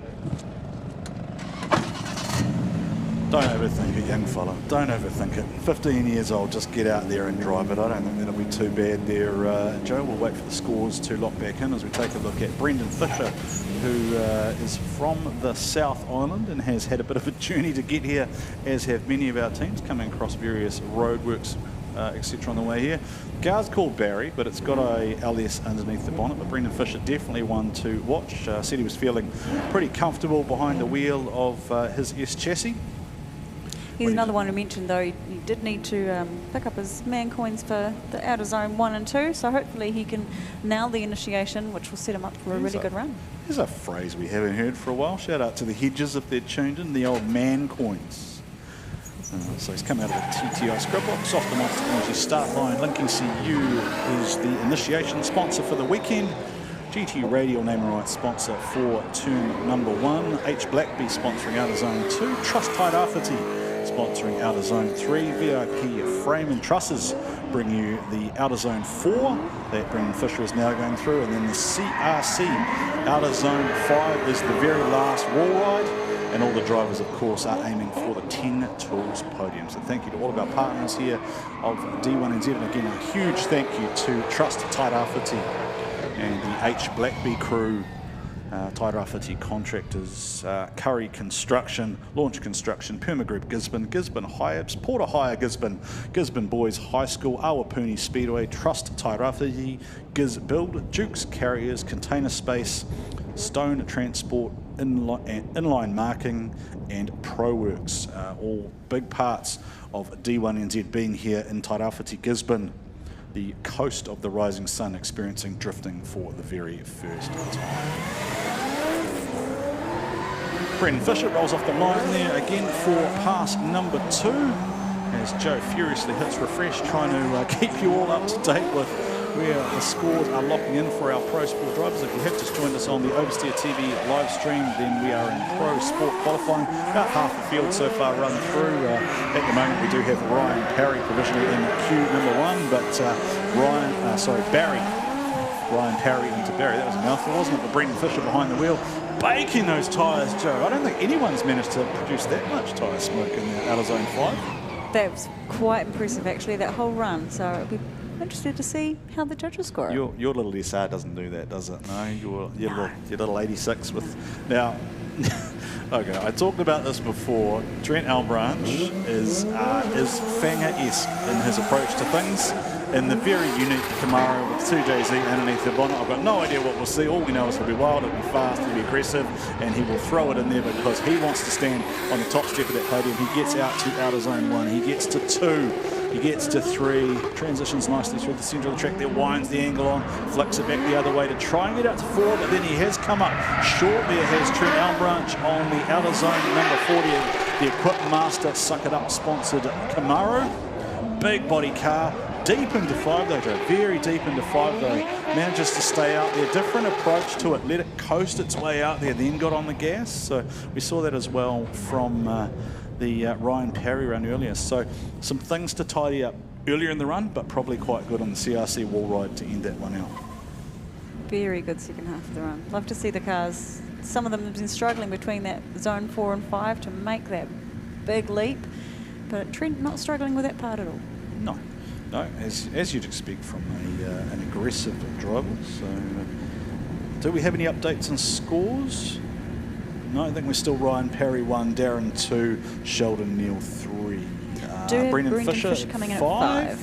85.5. So Brendan Fisher at 5, 85.5. But his second score hasn't locked in, and we thought that might have been better, Joe. So could still see a change there. So there it is, Ryan Parry 1, Darren Murray 2, Sheldon Neal 3, Brendan Fisher to 4, 87.2, Weston Floyd 5, 85.5, Cody Lynham 81.6, Ben Floyd 79.9, Tiger White 78.5, Trent Elbranch 78.3, but he still has another pass to go. Jamie Carr 78.1, Nathan Williams, John Atwood, and so on through the field. As we take a look at the second pass for the Equipmaster. Suck It Up sponsored Camaro, tuned by NZDT. Riding the team at NZDT, the engine management wizards behind a number of the D1NZ cars, although it's one of those things that the more we kind of delve into the sport and grow as a sport, the more tuners appear and apply their wizardry. But that is deep into 4 and nice and flowing there, Joe. I like that approach there from Elbranch. Gets out to 5 right along the wall there. That must be what? 20, 30 centimetres off there at max. Nice through 5 there, feeling very comfortable. And we're going to go down to Stephen McIver to see how Trent is feeling after 2 pretty solid qualifying passes. Trent, this is a American Yang tank, right? Yeah. Yeah. So how is it to like drive in the concrete jungle, mate?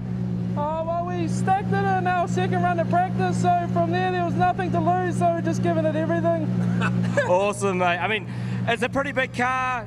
Like, is it pretty tight in the concrete there? Yeah, it's definitely hard coming from like a Laurel to a bit shorter wheelbase, like a shorter overhang, but definitely it's very tricky being a bigger car, and the way it switches is quite a lot different, but we're coming to grips slowly, so. It looks like you're having fun, mate. Enjoy. Cheers. Well done. That, of course, was not Stephen McIver. That was Keisuke Nagashima, Stephen's protege there. Now, did I hear him say that he was comparing the car to a Laurel? Now, we go straight into on-track action here. The Senate Nursing Jordan Richards Motorsport entry, and Jordan Richards will definitely be one to watch. He always puts on a show. He is a driver who many were picking early in the season as one to watch for the Pro Sport title. Things just haven't gone his way. Of course, he had that huge moment down at Timaru where he basically destroyed the entire rear end of the car going off the track and ripping all the suspension components out of it. But Joe, this is showing that promise here that we knew that Jordan Richards had, and that is a very, very smooth run. Yeah, he's just burying his foot and holding on there. He did say that he was pretty happy, and as long as he gets in the top 10, he would be happy. He is lying to you. Jordan Richards wants to win. I guarantee he wants to win. Do you know how I know that? Because they all want to win, Joe. If you talk to every single one of these drivers down in the pits there, that is one of the commonalities. They are all alpha competitors. They all want to try and win this. So call this one through for me here and talk us through from a technical point of view how this may compare to the judges' notes from earlier on today.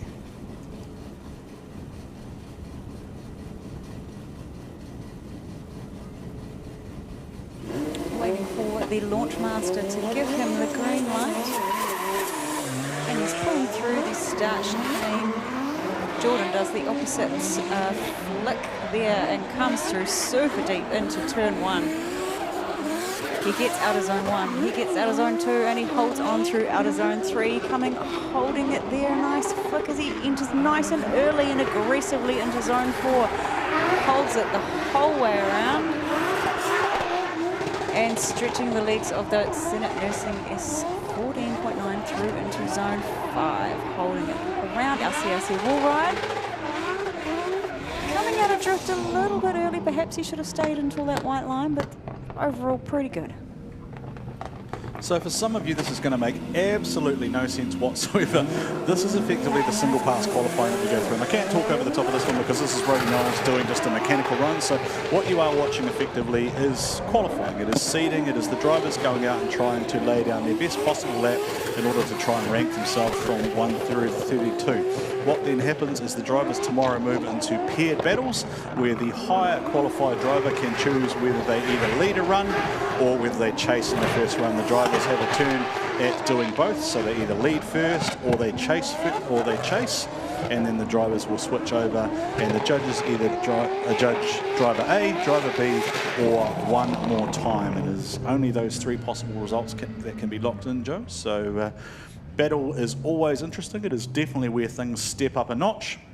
That is Rhodey Knowles, of course, smiling at the camera there, just checking to make sure that he is A-OK after that mechanical run. So he basically had a huge crash early on, which is why he did a mechanical run there. So just for context as well, that is a pro car, so that was on a semi-slick tyre. So for those of you who are not familiar with what I'm talking about there, effectively, if you were to go and poke the tyre on your road-going car with a coin, you would struggle to get it to sink into the rubber. If you were to go and put a coin into a semi-slick tyre on one of the pro cars, the coin would effectively squish in like a sponge you would use for washing your dishes, etc. So that's the easiest way to think about the compound in a semi-slick sense.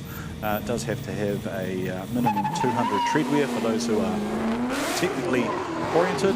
Most of these road tyres will have a 300 tread wear. Aidan Daly for RHP, the Red and Harrison Performance Team. This is the youngest of the Daly boys. Already has a podium to his name. The oldest brother is Clayton. We'll see him later on in the Pro Series later on. We have already seen the middle brother, Mitchell, lay down his qualifying passes. A little bit out of sorts for Mitchell, but Aidan looking much more settled out there as he comes through the CRC Outer Zone 5 wall ride and closes out his run. So pretty excited there, pretty confident run there from Aidan Daly, as we'd expect. And of course the Dalys, Joe, are famous for their smiles, aren't they? They are, and the beautiful snacks that they've delivered to the commentary box this afternoon.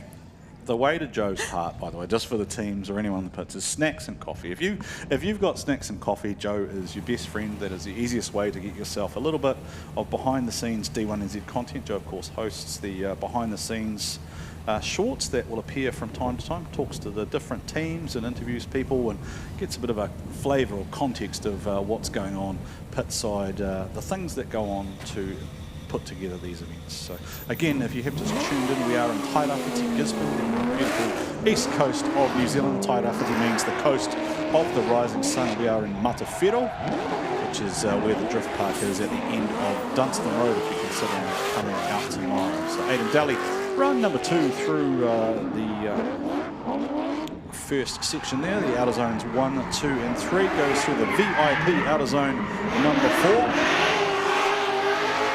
Those are the judges, by the way, in the back of the shot there. Folds in the rear. Now, that's probably something interesting, Joe. As a car builder, that's a bash bar, right, in the back of that car there. So that's why you see the guard flex in like it did. Tube framing. Yeah. You've got some tube basically holding the panel there, so it looks like it's solid, but as it hits the wall, it'll bend and flex so that it doesn't whip their front around and send them smack bang into the wall. Right, so no change to qualifying order at the moment. Ryan Parry in 1, Jordan Richards 2, Darren Murray, Sheldon Neal, Brendan Fisher, Weston Floyd, Trent Elmbranch, Aidan Daly up to 8, 82-3, Cody Lynham 9, Ben Floyd, Tiger White, Jamie Carr, Nathan Williams, John Atwood, Michael Spicer, and then we drop away. So the top 4, of course, will go into the top 16 with a bye. They will not have to run in battles this afternoon. The others will go head-to-head in the top 32. Tyler West now, 700-odd horsepower, 2JZ underneath the bonnet of the Fleet Tyres sponsored S14. Tyler West is a former MSC Challenge winner, has a FD2 Japan licence, so can go and compete over there. And T-Dub is pretty well known for aggression, has had a number of interesting battles so far this season with Jamie Carr. We do prefer him angry. We do prefer him angry. I'm glad you picked up on that one, Joe. I'm a protagonist when it comes to Tyler West, and that's nice from Tyler West. That CRC outer zone wall ride there from West, that's a nice line there. Just massaging the walls, not folding the rear in there. You heard Joe talk about, so I'm going to contextualise this for you. Joe is behind a workshop in Auckland, DKM Fabrication, big part of D1NZ for a long time. So Joe actually works on the cars as well. So when she talks about tube framing the rear of them, she does know what she's talking about. She is able to talk about how that process works for the driver. And one of the reasons they do it really is it makes it easier to repair the cars, right? Yes, and the more you can cut out of the back of a car, the less panel you've got there to damage if you do have any incidents. And then, yeah, when you go to fix it, there's only a tube to replace. Does it impact the weight at all of the car greatly, like the weight distribution? It so it makes it heavier. So it makes it heavier towards the rear. Does that affect how the cars transition or swing? Not notably heavier. No, some people though get a bit aggressive with their bumper bar and they'll have 2, 3, 4 strips of steel, and then that probably would. That's a big old high drone shot here of the BlackBee Drift Park here. It's beautiful Gisborne. Thank you, Trust to Tairāwhiti. A huge part of being here. That is the region's Community Trust and Economic Development Agency, been instrumental in making the weekend happening and supporting the event to the tune of $65,000 in funding from its regional event fund to help bring the championship to Tairāwhiti. Very important to mention as well that before a wheel was turned in competition this weekend, the venue was formally blessed on Friday. Our Māori Stone ceremony led by Minister James Green and guided by Ngāi Tāwhiri Kaumātua Thelma Karaitiana was conducted, so we have paid our respects to the land.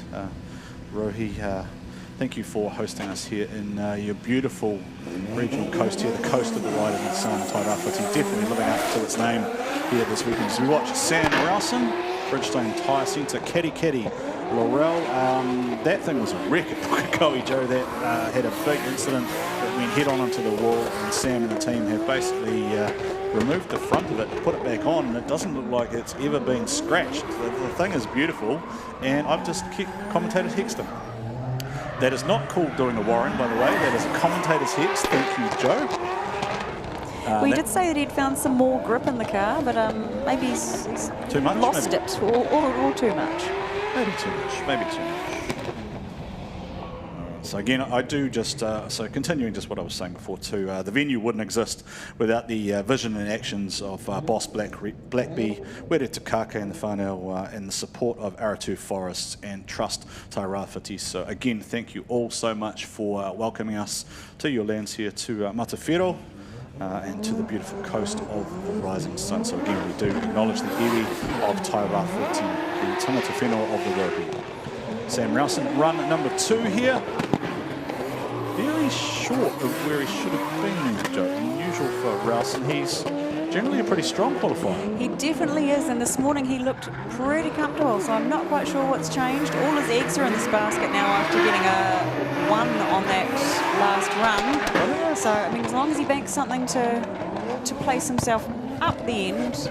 I wonder if it is possible to find out from Sam if he is having some difficulties. It might be probably hard to get hold of anyone that rapidly, but yeah, it looked like an out of sort Sam. Yeah. When I spoke to him earlier, he was really, really happy, and I imagine if we went and spoke to him now, we probably wouldn't get quite that response from him. Right. So, speaking of aggressive and drivers on the up, Johnny Burns. I kind of nicknamed him Mr. Beast on Friday because he's committed to 1 YouTube video a day until he makes Formula Drift. Made his way to the podium for the first time at Pukekohe. Loves the right pedal. This is a different sounding SR20. It is an absolute work of art, the motor underneath. This thing is just phenomenal. It is SR20 VVL. So it is 470 odd horsepower. Monster Energy start zone is where he will start off here, and he will roll for the ECU initiation.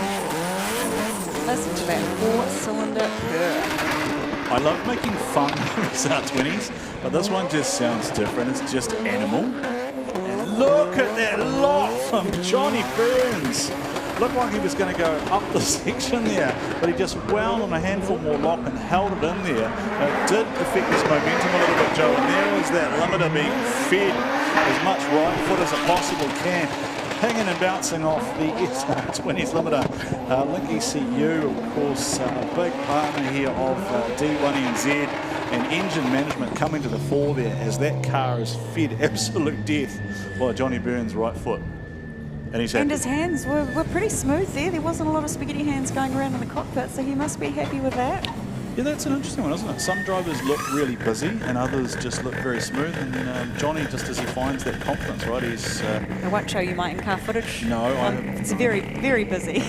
very busy, very busy. Where am I going? Where am I going? The car's going over there. So I'll explain for our viewers as well what I mean by that is there are two sort of schools of drifting. One is actual drifting, where you are controlling the car and pointing it in a direction.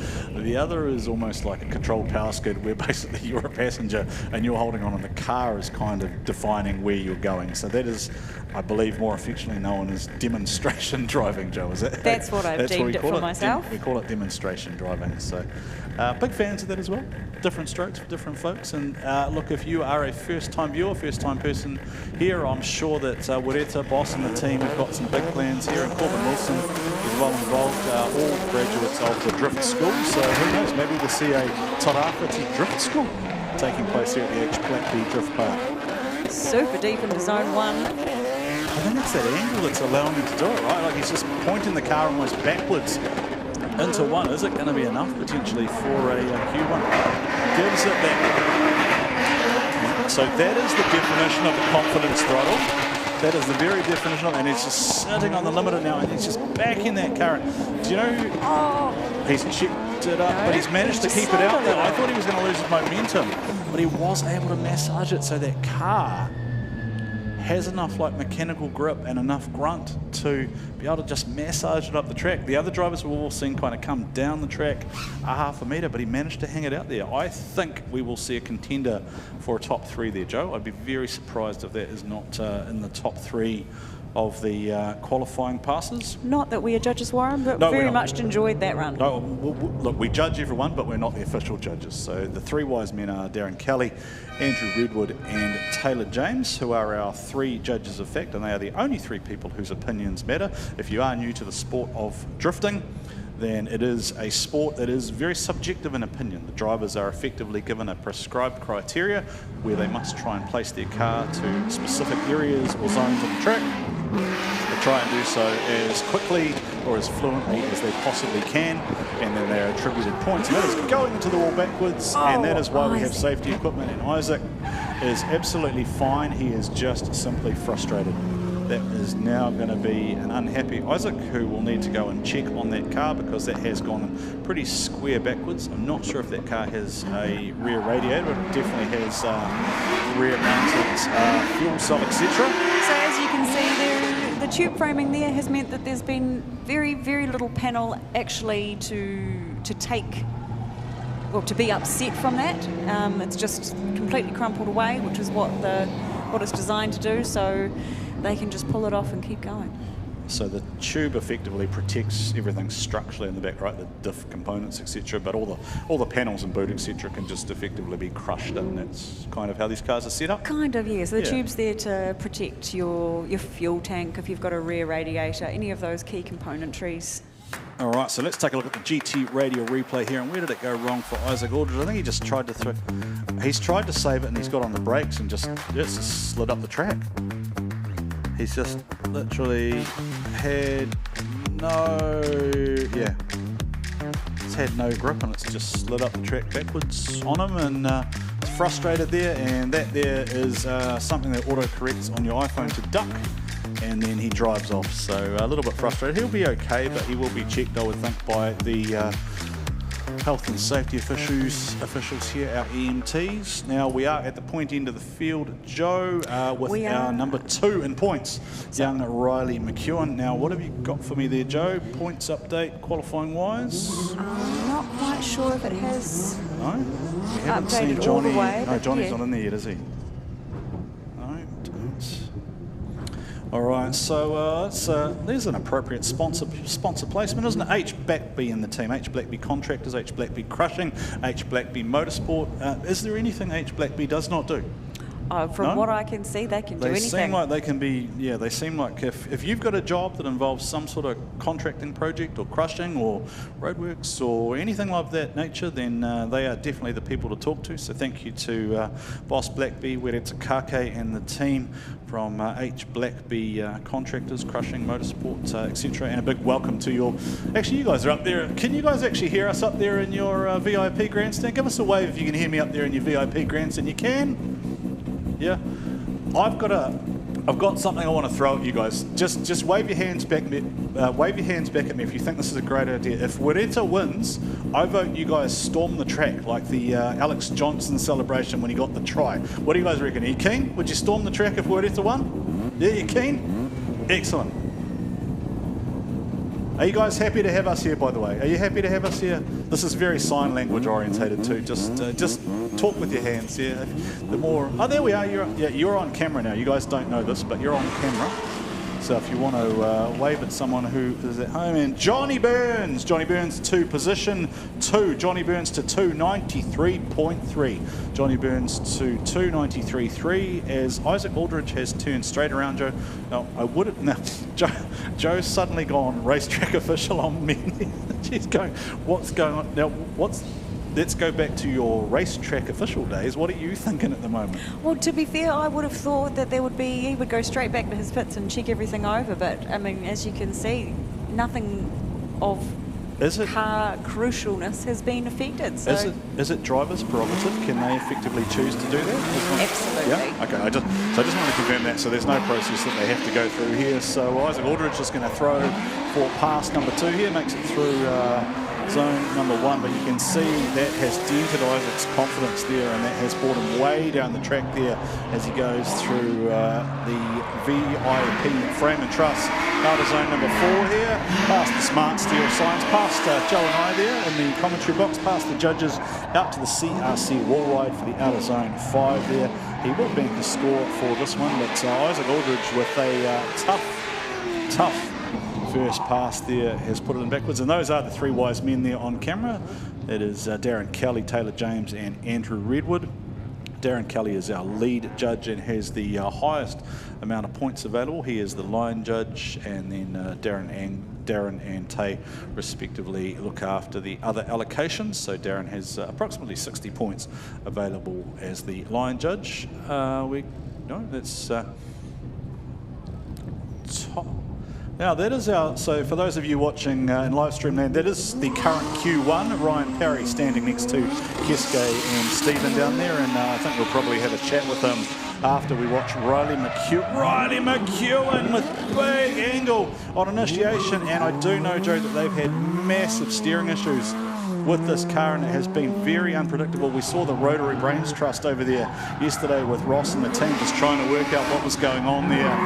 The steering was binding up. It was doing all sorts of unpredictable things on young Riley. You can see he's a little bit busier in the cockpit with the steering wheel. Just fighting the car, right? He's deep into that wall ride there, but it's just, I think he just probably doesn't have the confidence in the car. He won't be feeling like the car is running. So that is Keske there, along with Ryan, Stephen and the Monster Girls, and I think that's Megan there as well, who's just standing slightly out of shot, our marketing person. So if you want to inquire about D1NZ marketing related things, then you can talk to Megan. And if Ryan Parry top qualifies, then he of course wins the G-Shock watch, Joe. I've been trying to steal one of those. Joe, you've already stole. Oh, fantastic! You stole one. Now with Riley's first run underway, and that's not an answer, Joe. Did you steal that? No, I was given it. Oh, okay, all right. So Ryan was one step closer to making Q1 with Riley's first pass not going to plan there. Yeah, there's a guy who'll have something to say about that coming up next, who's got a pretty strong track record.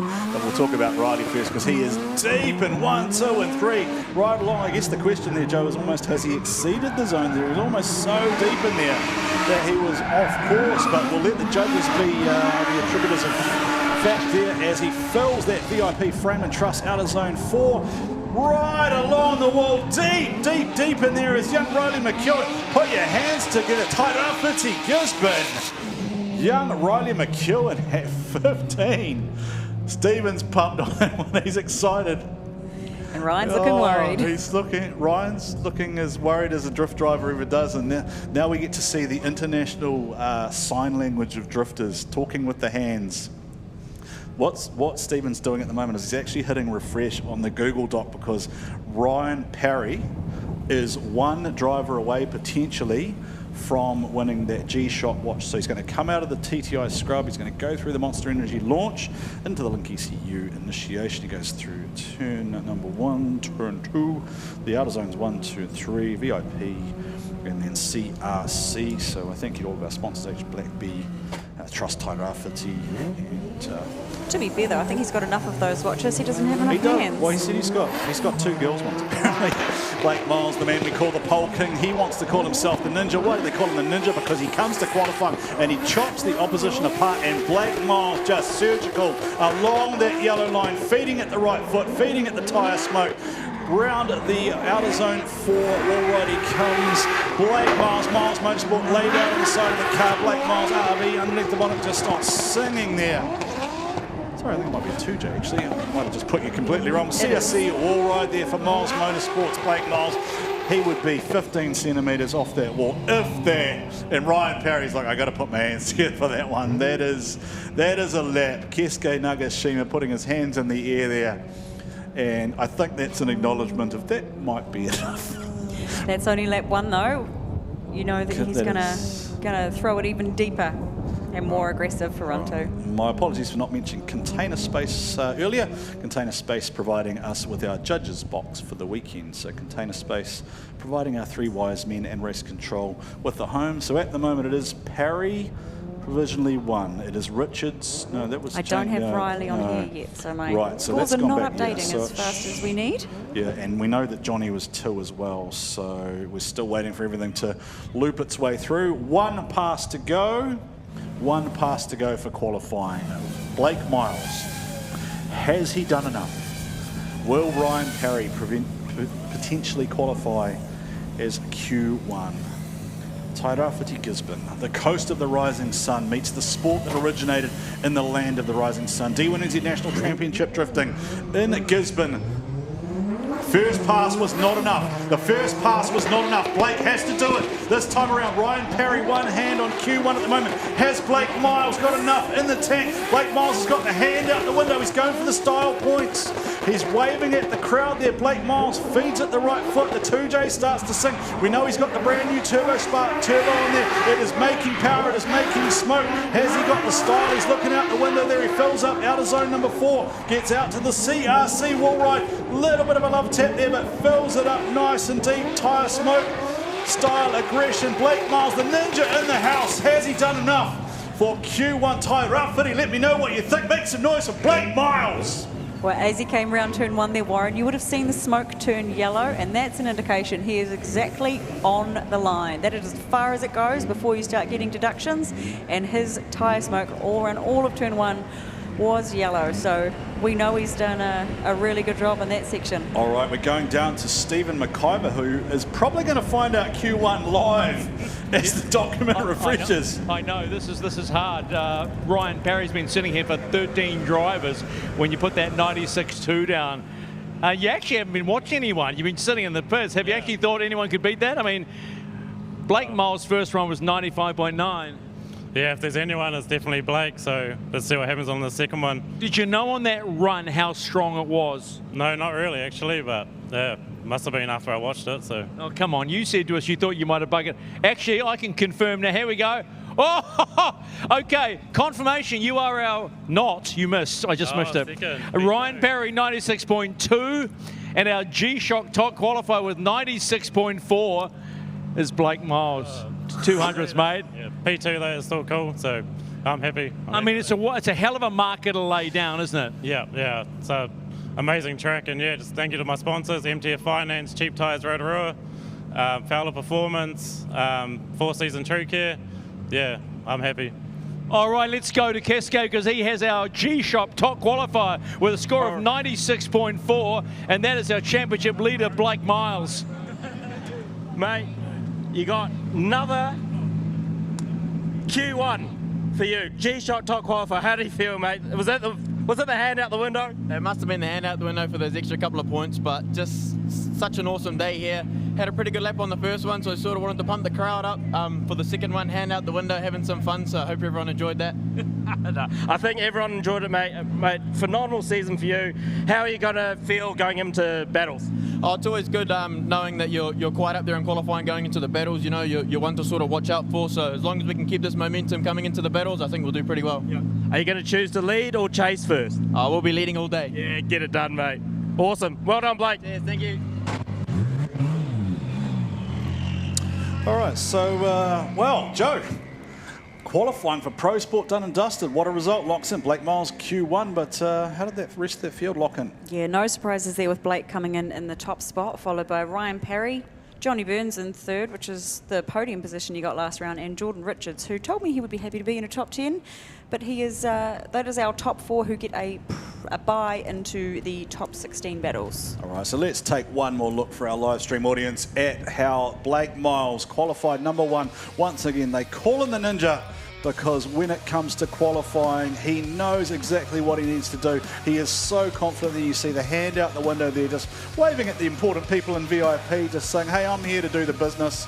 He throws it down and he goes 96.4 to once again qualify number 1. Hey, Blake, I'm going to put my hand up. I want that watch. Hopefully it's not a ladies one this time. Stop trying to give me the ladies G-Shocks. Thank you to G-Shock for sponsoring our qualifying results here for Pro Sport. Q number 1 goes home with the G-Shock again. Blake Miles, 96.4, locks it in on the GT radial replay, and he once again will go home with another G-Shock watch. And for those in live stream land, we're going to show you some highlights, and you can see how qualifying for Pro Sport played out. So this was Nathan Williams, who we were told had some steering difficulties. Joe Weston Floyd, he's got to be happy, I think, with how how he acquitted himself there. Might have just missed the top 10 at the end there as some of the heavy hitters in the field came through. Darren Murray, definitely one to watch. Great to see Cam Omblevray back out there for qualifying after the big hit yesterday. Matty Brown, who we talked about, is always spectacular. That was Ben Floyd deep in that CRC wall ride. I think he's got to be pumped on that one. And then decided to go and put his signature on the H BlackBee wall. Now, speaking of H BlackBee, of course, the T-shirts are available over by the H BlackBee Motorsport tent. So if you want to go and see Mama Shah and the team, the Champ Vision, BlackBee, Potros, Kake T-shirts are available, and Blake Miles put it over there as well. So you can go and shake Blake's hand and say congratulations on Q number 1. Dan Smith for Black Bull Liquor had a bit of a rough qualifying, as did Zalia Mir for Authentic Honey Co. And she's going to face one of the heavy hitters in top 32 battles this afternoon, because of course the top 4 go through with a bye to the 16. So we're going to just play out the Sheldon Neal run here, I think, and then we might be coming back to some live on-track action here. So there's the trade stand. There's Sean's mum down there, Emma Shah, along with that is Steph and Cody down there from the Choice Files. Cody Lynham, of course, position number 2 at Pukekohe. So plenty of stock about it. Hello, Guy.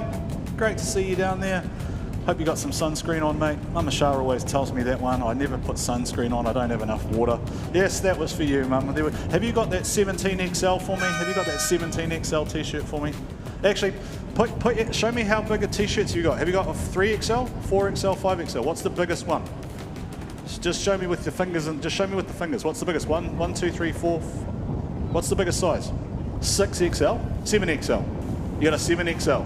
Okay, so there's a 7XL T-shirt if you are that way inclined down there at the SMP Champ Vision Kake Boss BlackBee stand.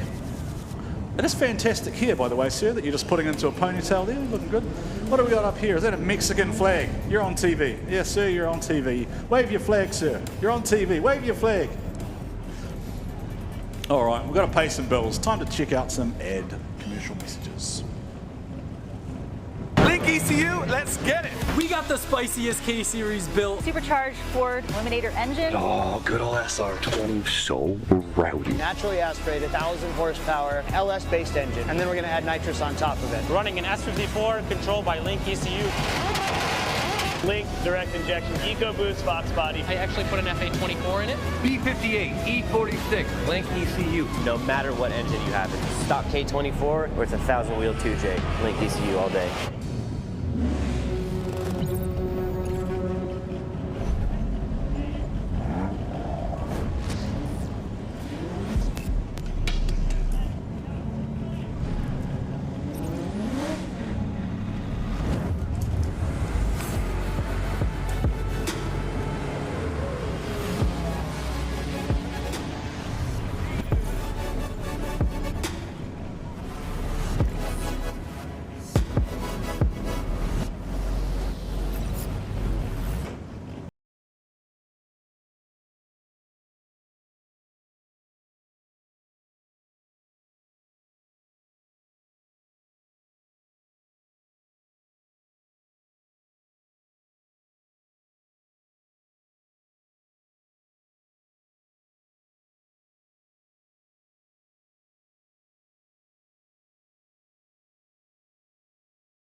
Qualifying is done in D1NZ Pro Sport, brought to you by GT Radio and Tairāwhiti Trust. Wow is all we can say. Championship leader Blake Miles, 96.4.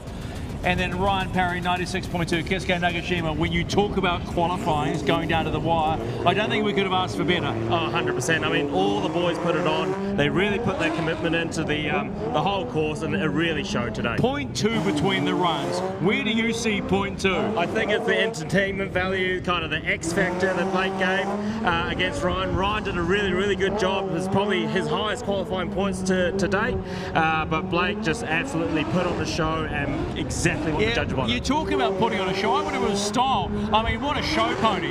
Going into the thing, hand out. I'm going to call him out on that one. Absolutely call him out.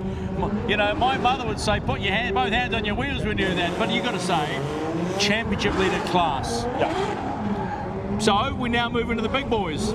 Pro class. Pro class. Daniel Edwards up first. Yep. I like Daniel. He's a good cat, but boy, there's some class in this class of 2026. 100%. I mean, all the pros have really stepped up their game this year as well, in terms of car setup, grip setup, and driving ability. So it's going to be a show. Who qualifies for D1NZ top round 4 here in Tairāwhiti, Gisborne? The pro teams are up. Oh, let's send it.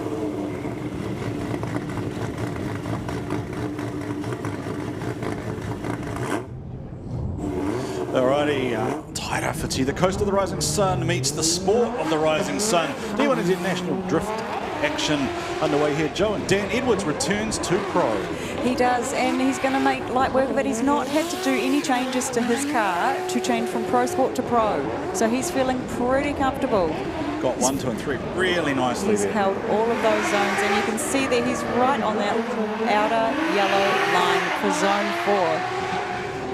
Must have those Shop Pro shocks tiled right in there. Dan Edwards along the CRC wall ride for closing out run number 1, and a fantastic start for Dan Edwards. He is qualifying well out of sync with his skill set. He is a driver who is more than capable of podiuming at this round. So it sounds like, Joe, you're being summoned to the lane to do your pit presenting duties with Mr. McIver. So Keisuke Nagashima, the 205 King, will come and join us very shortly. But thank you for joining me here for Pro Sport qualifying. You can call one final run before you go, and then you can probably, do you reckon you're fast enough to run down there and interview Dan as well, or is that asking a bit much? Probably not. I think I need to go get a earpiece and a mic and whatnot. But yeah, Dan's done an epic job showing that he came second in the Pro Sport Championship last year. This is his first time foraying into pros.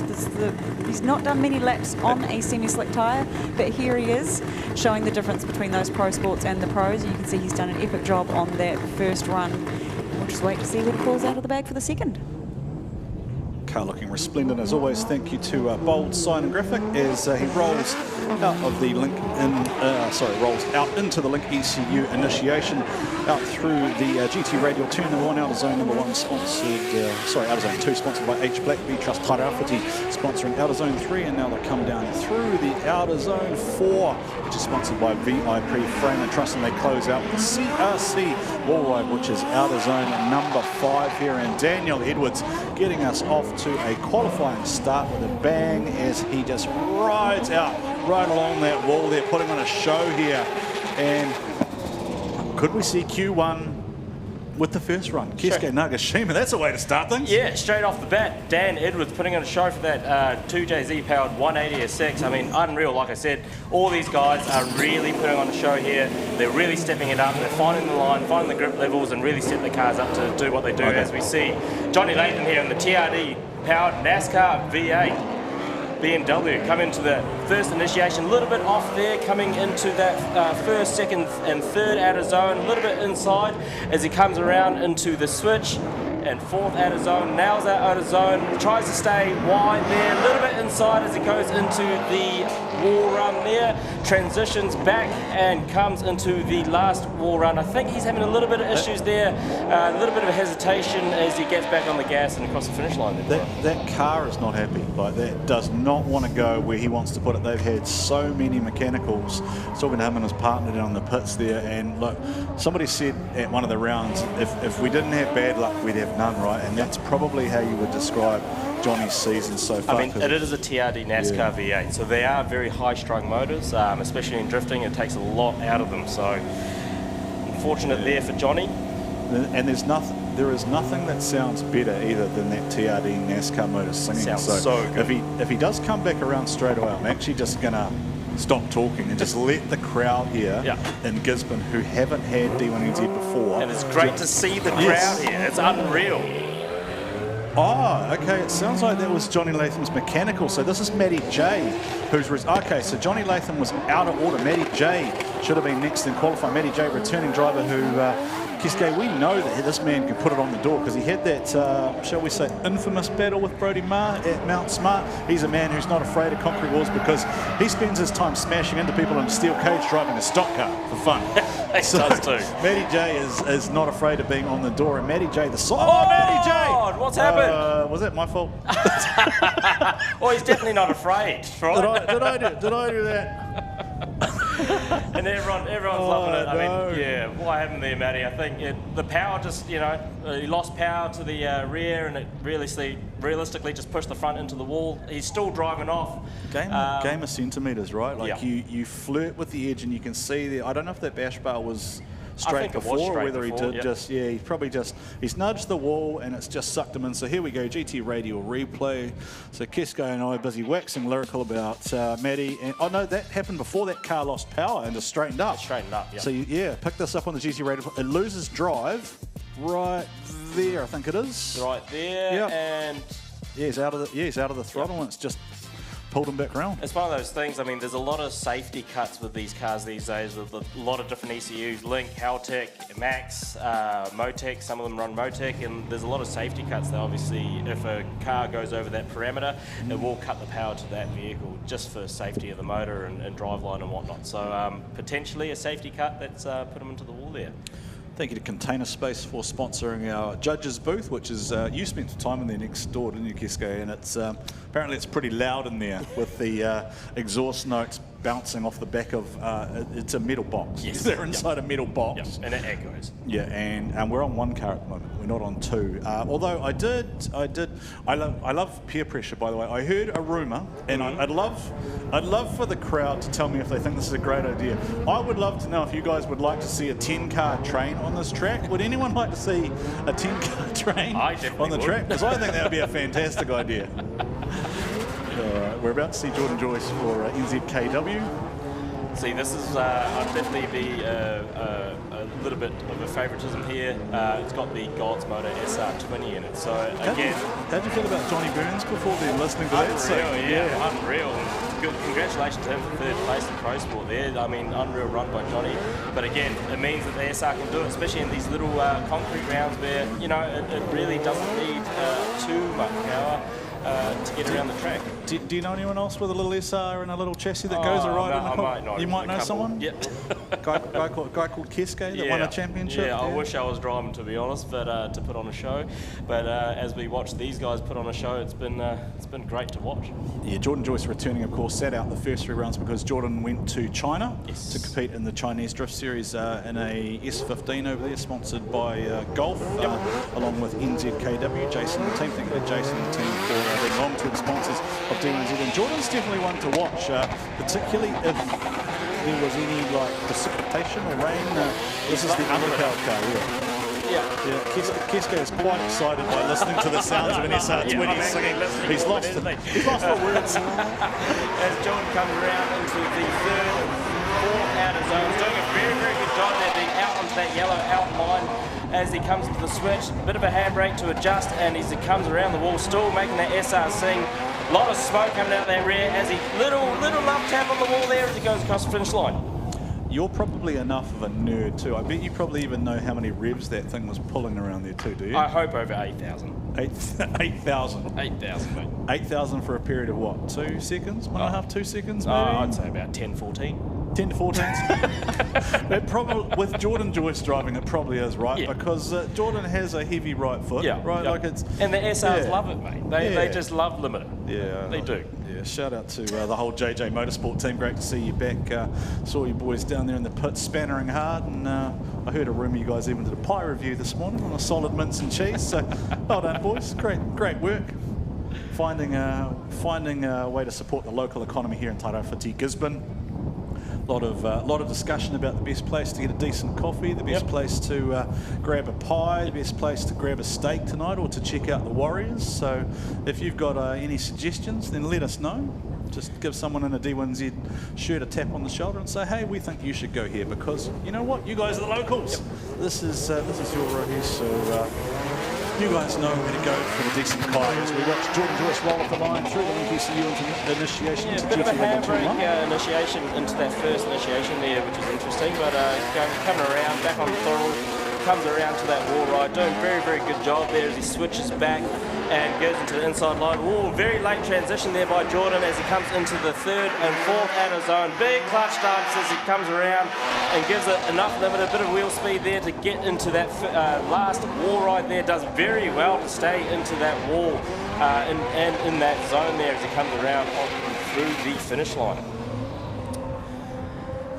Mate, the pros are really putting it on. Yeah, and the next guy has a little bit of the red mist from a very, very unhappy Pukekohe campaign.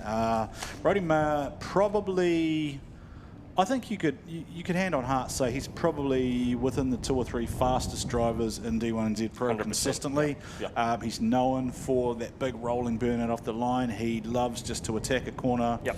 He is probably a guy who, if he had a crack, he would have gone 250k an hour at Pukekohe. He was the keen. 1,000 odd horsepower underneath the right foot. This is the car they call Toretto. Now, of course, those who know the Fast and Furious franchise, this is Toretto. This is the it is an ex-Templeman car. Brodie shipped it across to Australia. They have retrofitted it to Drift League Tasmania spec, and it is very much a build, a labour of love from him and a group of mates, all located in the West Island of New Zealand, also known as Tasmania.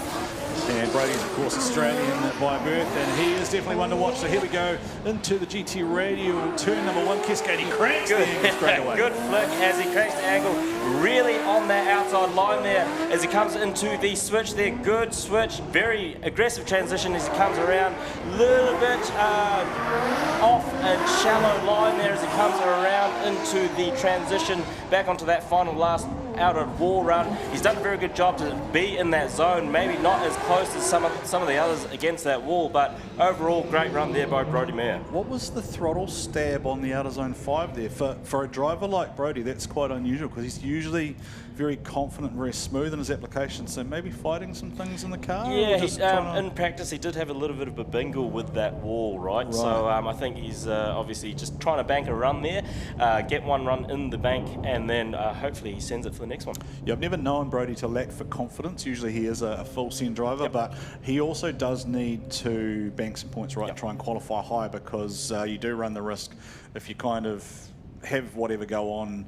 We know that the top 4, with 28 cars facing the starts, top 4 will go straight into 16. You can, just by sort of being victim of circumstances, for instance, have somebody like a Lauri Heinonen in the first round, which makes it very hard when a driver, for whatever reason, has a mechanical, ends up with a 1 and qualifies well out of order. So let's see what happens this time for Brodie Mayer. I do feel like those people in the VIP seats up there, on top of that grandstand, under that marquee, they've got the best viewing in the house, because I reckon that smoke cloud coming off GT Radial turn number 1 is pretty spectacular from up there above the BlackBee drift park. Consistent line there, consistent smoke.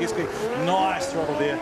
Transitions nicely through the middle of the track, looking to fill up the outer zone here through the VIP. Does very well outer there. Zone 4 there, stays on the gas, consistent throttle application. Again, that little puff of yellow there, which denotes he's right on the line there, and around the CRC wall. This time a little bit deeper in, but it is. He has to adjust. I mean, it does really tighten up him as he comes across the finish line. But yeah, I mean, a lot better of a run than his first run there. Big improvement there by Brodie Mayer in the Drift League. 2JZ FD RXM. Okay, now I think, is that the boss man coming next in the JDM machine, or is that Luke Fink doing a mechanical maybe because he's maybe he's had to swap cars. I did see the Luke Fink machine, the Magnuson Supercharged S15 up in the air with a lot of work going on. So I wonder if... so when he did that mechanical before, it did sound like he had a bit of a misfire, I think, and that's something that he's been fighting this whole time. So he's probably just jumped in the James McManaway JDM car to make sure that he can do a full run. Yeah, hearing via race control that we are seeing a mechanical here. So mechanicals are a great chance, Keske, just for a new audience to listen to the sounds of a qualifying pass. So Keske and I won't talk over the top of this one. We'll just let you experience what it sounds like to listen to a driver like Luke Fink massage his way around the BlackBee Drift Park. As soon as he rolls off the line, you'll hear me just go quiet, and all you'll hear is the sounds of a screaming motor and tyres being tortured. So lovely.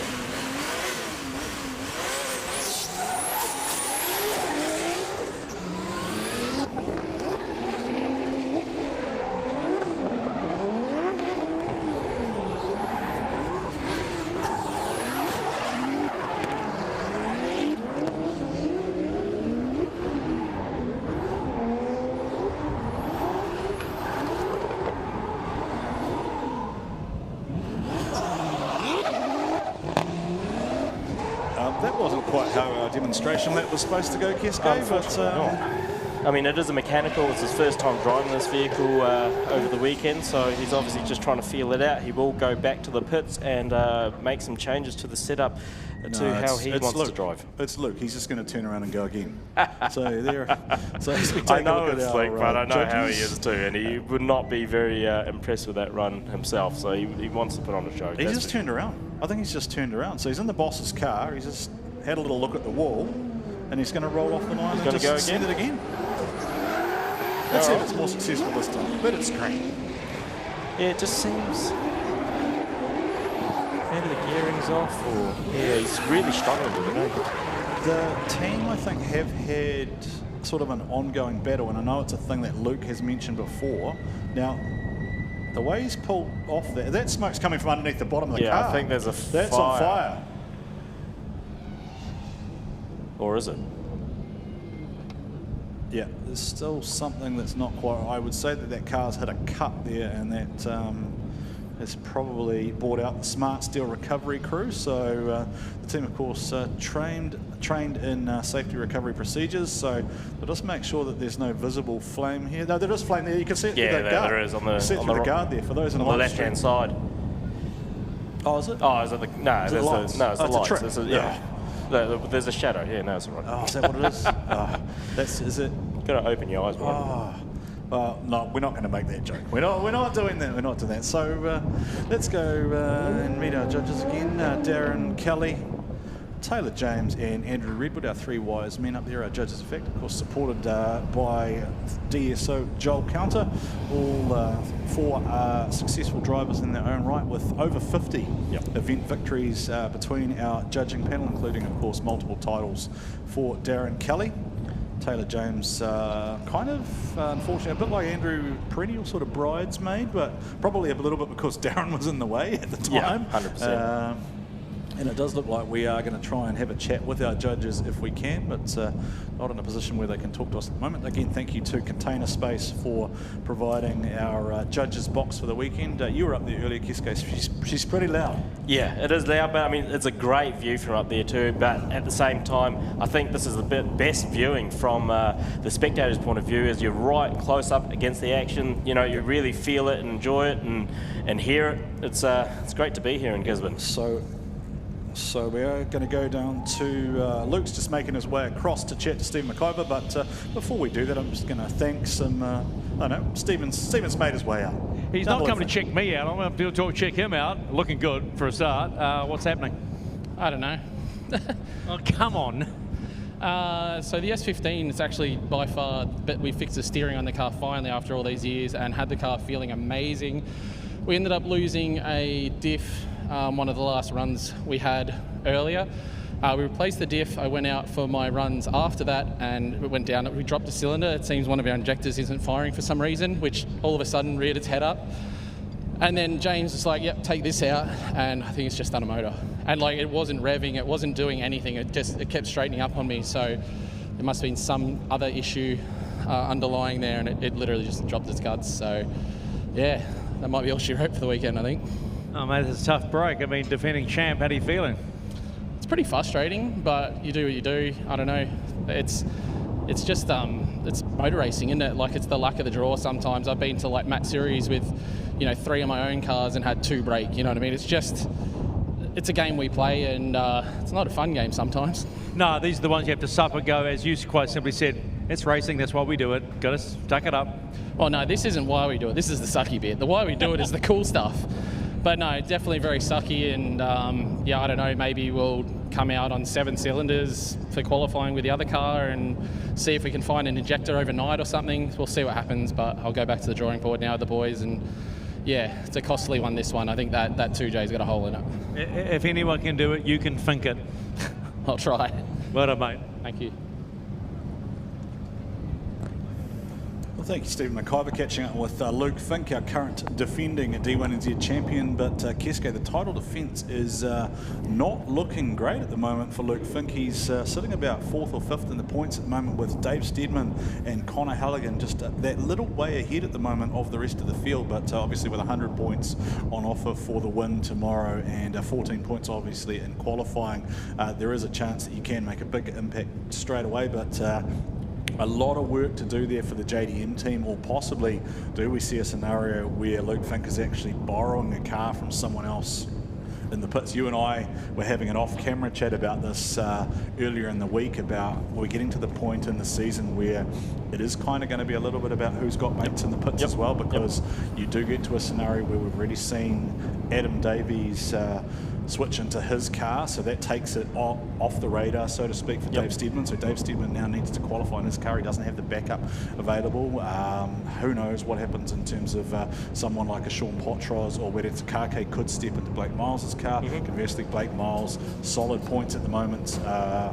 He could step into Wedeta or Sean's car, putting a 235 on there. So a little bit of games, maybe gamesmanship, a little bit of fun. Yeah, a bit of strategy and a bit of planning. Obviously, each team is competing, so whether you might have to borrow a Pro Sport car if you're in a pro, or vice versa. So on screen at the moment is the pit area of the Drift Fox Corbin Wilson. They've got their little container viewing spot. So if you're on the Corbin Wilson grandstand there, give us a wave if you're on the Corbin Wilson grandstand. What are you guys, now, are you guys prepared to storm the track if he wins? Are you guys prepared to storm the track if he wins? Yeah? Do a shoey. Do a shoey. What do we think of shoeys? Anyone, who's up for the shoey? It is a tradition. Not Kane. Not Kane. I reckon he's Kane. Yeah. All right. Shout out to Popper as well. We're gonna have a cup of tea at some point, Popper. Yeah. Thank you to Sean Wilson, of course, and the family for all their efforts in building the track here. Thank you to Tammy for providing us with our Uber for the weekend. Sophia, looking forward to seeing you in competition next year in Pro Sport. Sean's going to build you a car. There you go. That's live on TV, so that's going to happen now. Sean's already smiling about it. Sean's smiling and laughing. Corbin, in the meantime, is down to business, Keske. And this is a young man who already has a Formula Drift license at the age of 17. Right? And he's an absolute shredder too. He does know how to pedal a car.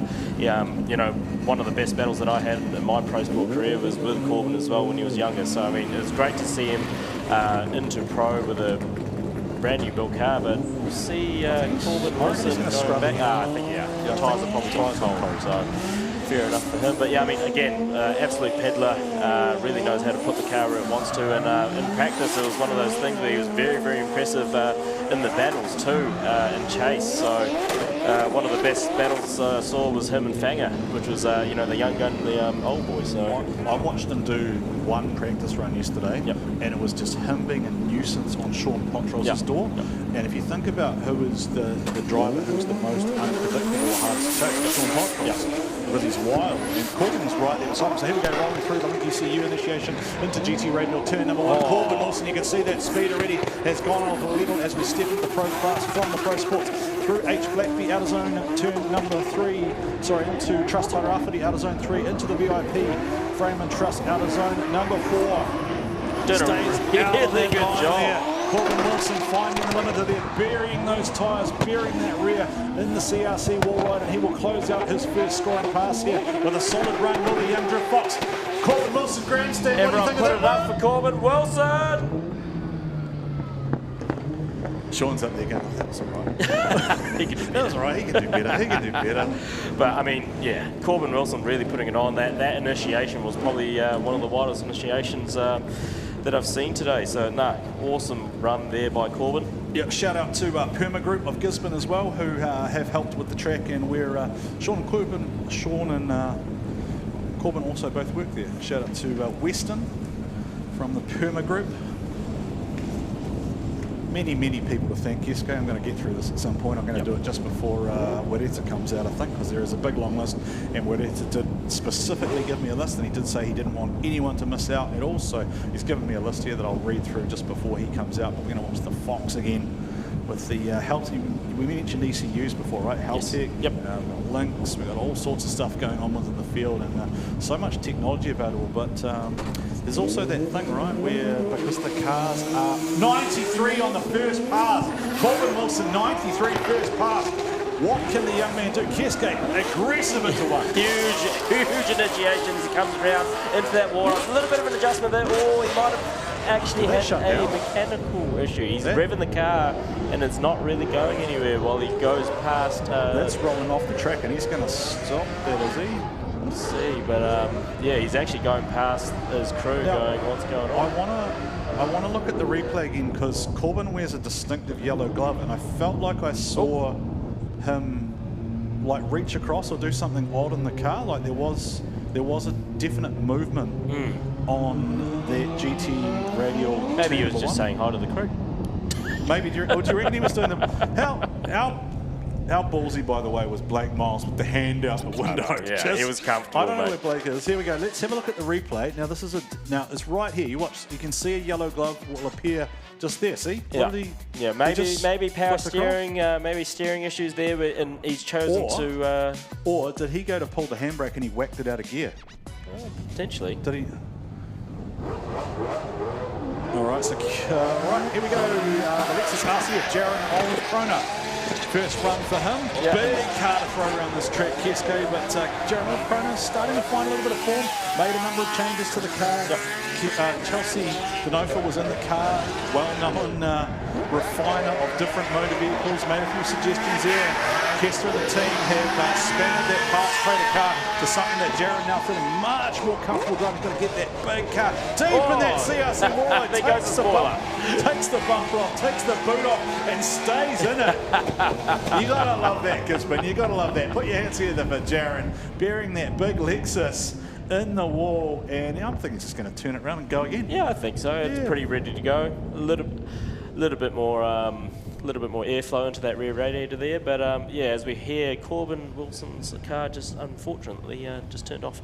Oh, electrical maybe. Yeah, electrical gremlins. Yeah, so what we did get told though was first run was a 93. So that's a hell of a way to start things off here at round 4 of the D1NZ National Drifting Championship, coming to you from Tairāwhiti, Gisborne. The beautiful Gisborne on the east coast of New Zealand. If you're tuned in from around the world, Tairāwhiti means the coast of the rising sun, and we of course introduce the Gisborne locals to the sport born in the land of the rising sun. Matawhero is the actual official location of where the drift park is. D1NZ acknowledges the iwi of Tairāwhiti, the tainata whenua of this rohi, and is honoured to bring D1NZ to the whenua for the very first time. We hope you are enjoying the show here as we check out the GT Radio replay for our online audience. A massive thank you to Trust Tairāwhiti, the region's community trust and economic development agency, investing $65,000, Keske, to bring the sport of drifting to the BlackBee Drift Park. And of course, we cannot go any further without mentioning the efforts of Boss BlackBee, Wereta Kake and the whānau, and the support of Aratu Forests and Trust Tairāwhiti for the efforts of bringing the National Drifting Championship, of course, an official Motorsport New Zealand Championship to Gisborne, Tairāwhiti for the very first time. Yes.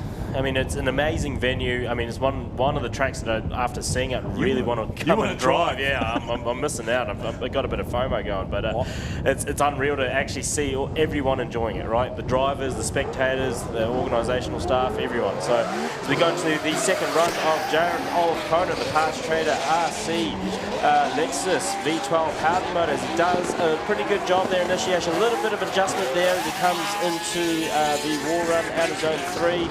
Switches back, does a good late switch there, comes around, really on the wall, doing a very good job here, coming into that, filling that out of zone 4, very close to that wall as he comes around to switch, sets himself up. I think he's actually made himself a bit more advantaged there by actually having less of the car to hit the wall as he comes around the finish line. The Larainen compact adjustment. Yep. So the hatchback. that is a big car, and for those of you who may be seeing drifting for the very first time, if you were to go and look at that car, there are a total of 3 factory parts in that engine that remain from how it left Mr. Toyota some 20, 30 odd years ago. So there is everything in that engine bay that effectively is 3D printed or produced from billet block steel, right? Yep. Like, it's just an amazing vehicle to have a look at, and that is why it sounds as incredible as it does as well. The V12 NA, for those who may be wondering.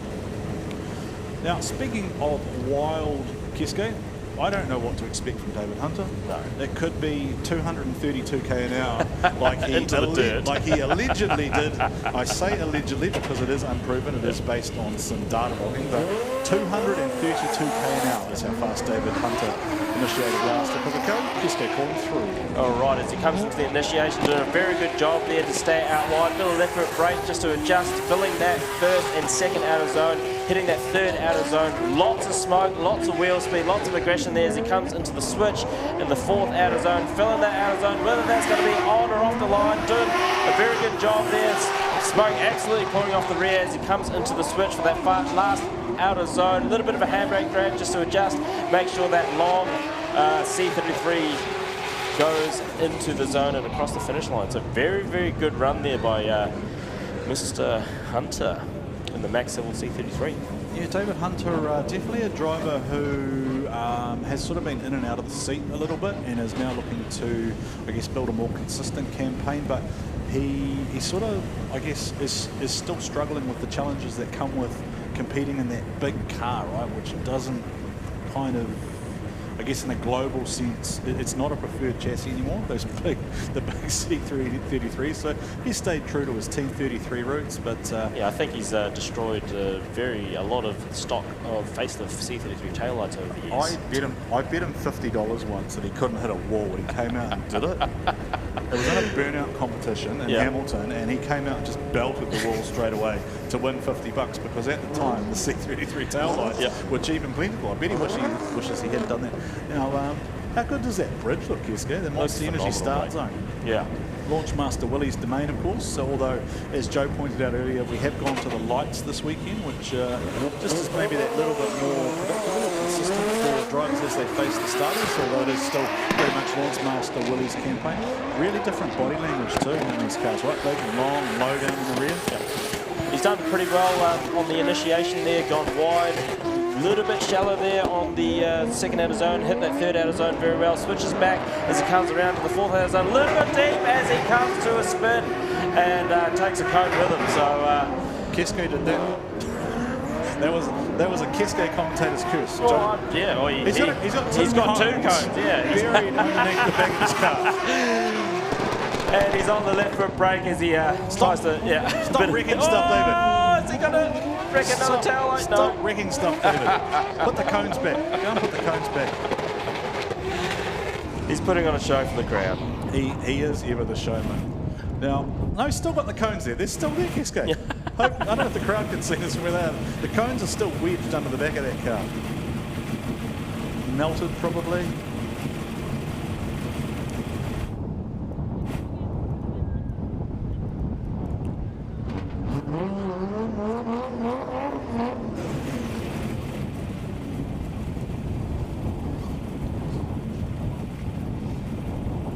I mean, Yeah, the cones have to be re-put up because it's it was actually outlined here during the fourth outer zone. So just with while the we've cones, got cones being replaced there, great chance to mention a couple of key partners who have helped with D1NZ coming here this weekend. Thank you, Aratu Forests, BlackBee Contractors Limited, BlackBee Crushing, Tairāwhiti Contractors, Curry Construction, Launch Construction, Puma Group, Gisborne Hiabs, Porter Hire Gisborne, Gisborne Boys High School, Awapuni Speedway, Trust Tairāwhiti, Gisbuild Limited, Dukes Carriers, Container Space, Stone Transport and Inline Marking, and of course Container Space, who provided our judges box. As we take a look on the replay for our online audience at David Hunter getting commentators hexed by Keske.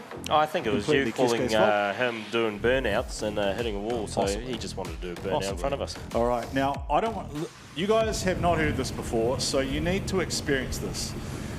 We are in Tairāwhiti for the very first time, and this is a TRD NASCAR motor that you just need to hear. So once this rolls off the line, I'm just going to be quiet. Keske's going to be quiet. We're just going to absolutely let this thing sing, because you need to hear it and you need to experience it. It is phenomenal. This is as close as you will come to experiencing NASCAR without stamping your passport and heading to the land of the stars and stripes. And Johnny Latham hopefully has got this car sorted, because it's had a whole lot of mechanical problems over the weekend. Unit control on the side of the Latham machine, which comes all the way out of Christchurch on the Tri-Ace tyre. And Johnny looking for that breakout result. Listen to this, ladies and gentlemen. Here we go.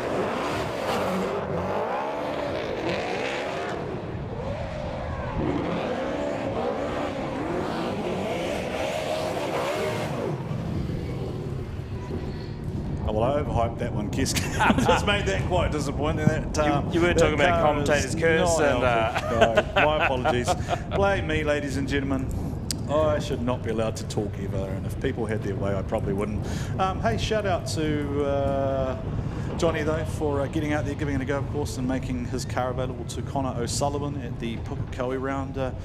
It just, again, another one of these drivers, Keske, that just, again, if he didn't have bad luck, none, right? Just. Yep. That car just does not want to do what he wants to do, as you mentioned earlier, and you are a man who knows a thing or two about Toyotas. Just doesn't seem happy for whatever reason. It's just, yeah, doing weird things. He has had a bit of a rough go this weekend. He has been into the wall once as well, and obviously had a hard life at Pukekohe. Had to change a rack in about 5 minutes, and for Connor O'Sullivan. And yeah, it's just one of those things with drifting. It is very, very hard on the car, very hard on the gear, and with a car like that, nothing is ever perfect. So. Okay, so Keske, there's a developing breaking story at the moment. We're hearing that Weretsa Kake is having some car trouble, and we believe he may be changing into a different vehicle. So send all your thoughts, send anything you can. Weretsa Kake's way. Do the spirit fingers if you have. Well, that's weird. Yeah, the spirit fingers on camera. Do whatever you got to do to get Weretsa Kake out there, and I want to see him out here turning tyres, putting on a show for his local friends, his local family, for the whānau, for everything he has put into bringing D1NZ to Tairāwhiti Gisborne, the BlackBee Drift Park. And we saw yesterday in his interview just how emotional he was, the tears almost in the eyes. And there you are, VIP. Give us a wave, VIPs, because you're on TV right now. You can't see yourself. Give us a wave, VIPs, up there on the white marquee. Give us a wave, someone. No? No one's listening. No. They're loving it. Curry, hands up if you would like to be paid by Curry Construction this week as a paycheck. Anyone? No one? They turned us off. We tried. We tried. Speaking of trying, Stocky has put huge effort into getting here this week, Keske. And he's done very, very well there as he comes into outer zone 2 and 3. Fills outer zone 3 very well, comes into that switch. Very good aggressive switch there as he comes a bit wide. And he makes it work, but obviously a couple of deductions there for Stocky as he comes into the switch. A bit of a handbrake drag to set the car back up. That car's got a lot of torque. It's got a 1,000 horse or 1,000 foot-pound power in that car. So comes across the finish line. And did I hear right that it's got a brand new billet barra in it, built by Hughes? I wouldn't be surprised. I think it's a brand new Hughes built motor, which is of course what we also know to be underneath the right foot of our broadcast colleague Ben Jenkins. Those Hughes built motors go hard. Yeah, Like, they go really always good. go hard. Yep. And Stocky, very much a forward loyalist. Really interesting talking to him too. He reckons he's in the best headspace he's ever been coming into competition round. Just focused a lot on his mental game as well. While the car was away, just being refreshed. Couldn't tinker with it, couldn't do anything else. So chose to work on himself. Just for whatever reason, he's got Tony G spotting for him. So cool. Well, if you're going to spend all your money on your K, you may as well skimp on your spotter, right? I love you, Tony. I love you, Tony. Really, I don't mean that. He might be I don't saying mean something that. different if he comes into the commentary box. No, But anyway, he will have something to say. I did a brief interview with him yesterday, and it's still going. Yeah. He'll be messaging you soon. Up the rascals. Up the Rotorua rascals. Tony G, of course, former judge of D1NZ and also former commentator of the D1NZ National Drifting Championship Series, and reasonable quality stock car and some stock quality as well. So Stocky for RHP rolls off the mic. Let's go into the Link ECU initiation round. GT Radial turn number 1, aiming for outer zone. Oh, I think he's had a little bit of issues there with power delivery as he the front kind of understeers there, but he's made it work coming to outer zone 3, switches back into outer zone 4. Again, very, very wide there by Stocky. How's he going to be in terms of rhythm there as he comes across? Very good against the wall there as he adjusts back into that last CRC wall run. A little bit shallow there, not as far as on the wall as he should be, but yeah, overall, I think he's going to be a little bit disappointed there with that run, but he's done, in practice he was doing a lot better, so a couple runs there. So for our audience here who haven't seen a lot of live drifting before, you mentioned the word rhythm. Just explain, I guess, for our audience who might be newer to the sport, what you mean by that. Yeah, so I mean, at the end of the day, it's drifting is somewhat of a rhythm. Once you get into the rhythm, there's points in the outer zones or how to initiate. Once you feel like you've initiated in the right area, everything kind of comes naturally from there on. So if you do make a small mistake, or you enter a little bit later, or you go offline a little bit, it does muck up the rest of your run. And yeah, I mean, there is a rhythm with drifting as well. So unfortunate there for Stocky in the RHP S15, as we see another RHP team member, Kurt Blackie, in the V8 GT86 as he comes into the link initiation zone, comes into the GT Radial first outer zone there. A little bit of an adjustment there, coming around into the third outer zone. Very good commitment by Kurt as he comes maybe a touch inside, but good angle, good flick there as he comes around to the fourth outer zone. Hits that wall, good transition. Oh, in that wall as he comes around. Bit of an adjustment there as it does tighten up as he comes across the finish line. So overall, very good bank run there by Kurt Black in the RHP V8 GT86. But a couple things to work on, obviously a few adjustments as he came around into the first outer zone and into the, I think, into the CRC last wall ride too there. I'm just going to see if we can bring up a totem here to see some... Okay, so... All right, it's... Oh, right, we've got some results coming through here. Keske for... Pro, hopefully. Okay, so provisionally number 1 at the moment, Daniel Edwards, 95. No, that's not correct. It is David Hunter, provisionally number 1 with a 90. No, you're right. No, it is Daniel Edwards, 95.3. So Daniel Edwards provisionally 1, David Hunter provisionally 2, Corbin Wilson 3, Brody Mayer 4, Jaron Olivecroner 5, Alex Griffin 6, Jordan Joyce 7, Johnny Latham with a 1, and Matty J with a 1, and Kurt Blackie yet to lock in a score. So I am being told that perhaps some of those well wishes, etc., have paid off, and I'm hearing that Wedetz is in a car, and we are going to see him do a lap. I don't know if we're going to see him do a full noise lap. I don't know what it's going to be, but he is going to be out there. He's going to put on a show for the local fans, and it is going to lock him into the top 32, which is mean we're going to see him in battles tomorrow, which is very important. So for all the whānau who are tuned in, all the sponsors, etc., who are looking forward to cheering on Wedetz Takake, your driver will be appearing very shortly. Kurt Blackie about to face starters orders in Wolfie. Now Wolfie's named after his cat. I was wondering, big old rolling burnout start there, Keske. Not bad there by Kurt. He does a lot better than his first run. No adjustments. Very going into that second outer zone. really feeling that third outer zone as he comes into the switch. A little bit outside, but very, very good deep run there by Kurt as he comes around into the fourth outer zone.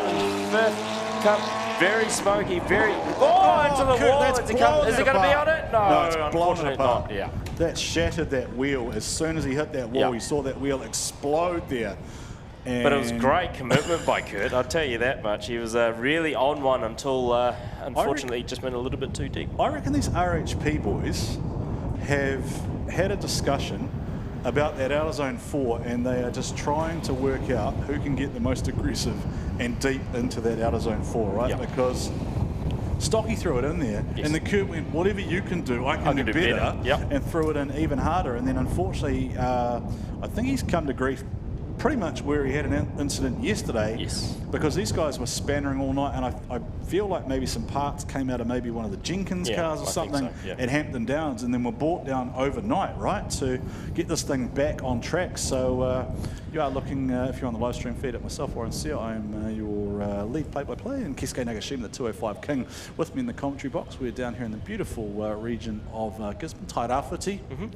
Thank you very much to the iwi of Tairāwhiti for allowing us onto your lands, and what a journey it's been, Keisuke, to watch this drift track spring up out of nothing. Yeah, I know, and it's one of those things that's actually, for a flat piece of land, it's very technical, and it's probably one of the perfect drift tracks, right?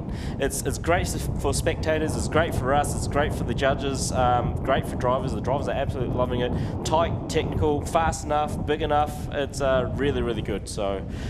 Right, as we go back, and Kurt Blackie is out of the car, and he is okay. The medical guys have checked him over and making sure that he is okay, because safety is paramount for us. So.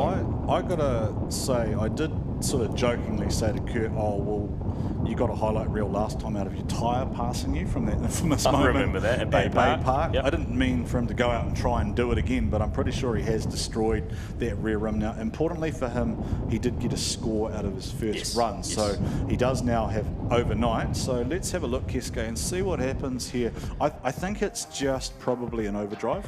Yeah, I mean, as we look at the GT radio replay here, he does very well, like a little bit softer in the initiation. He fills that first and second and third outer zones really well. A little bit deep there as he comes around, but very, very good drive there by Kurt. Maybe dropping a wheel. Nah, I think he's done actually really, really good. Like, again, he was on one up to the point so where... you were talking about rhythm, right? Yeah. Is that just... Has he just got too aggressive? I think he knew that he was actually going to do this lap very well up to that point, and unfortunately for him, he might have been going a little bit faster than he thought, switched a little bit later, tried to scrub off that speed, and unfortunately that's all she wrote for Kurt Blackie. Yeah, because that's impacted right on the point of transition, on the point of the wall, whereas normally you would expect the car to be round further, right? Normally you can make it happen if you flick straight to angle and then you're able to adjust without hitting that wall, right? But unfortunately for Kurt, he did try and over-rotate the car to miss the wall.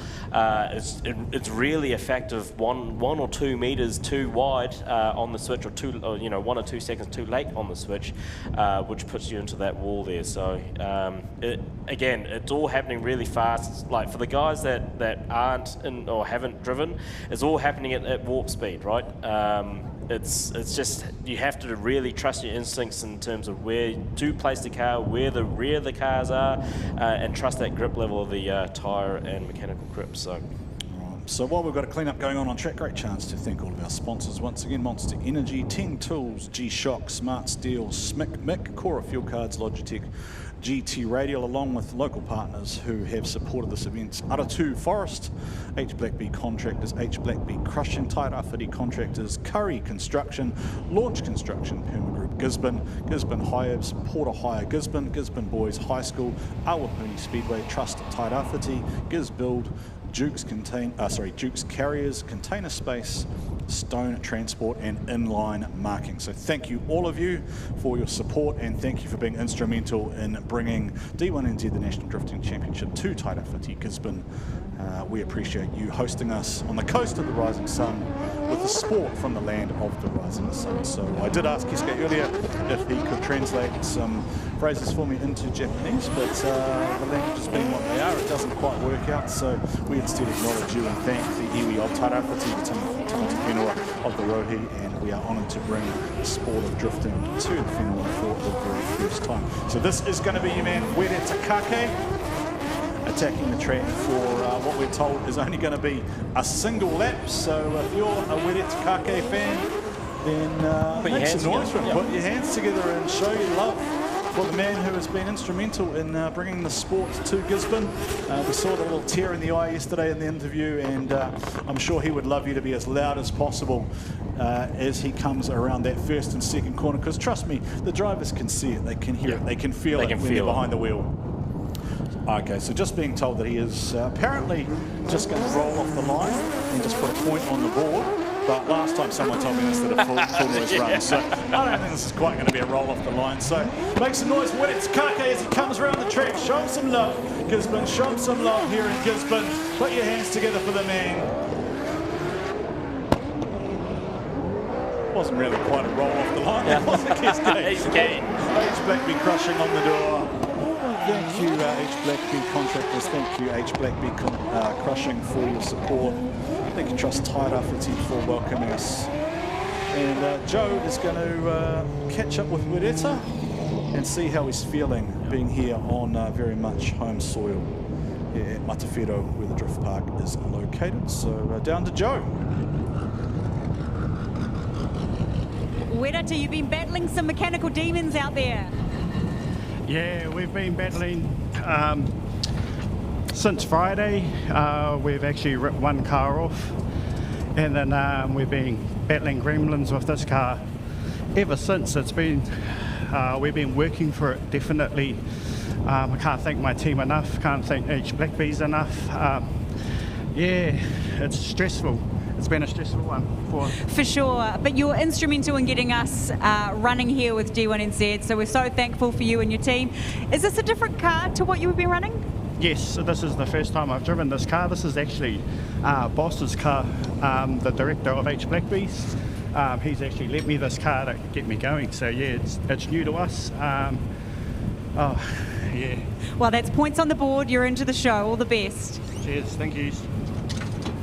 Hey, fun of Gisborne, make some noise for Were Takake!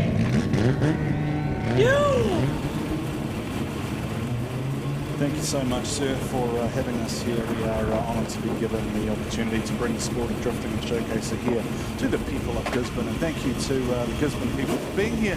Pretty decent crowd. It's awesome. Yeah, it's really, really good to see everyone here at Gisborne as we watch. Let it sing, let it sing, let it sing!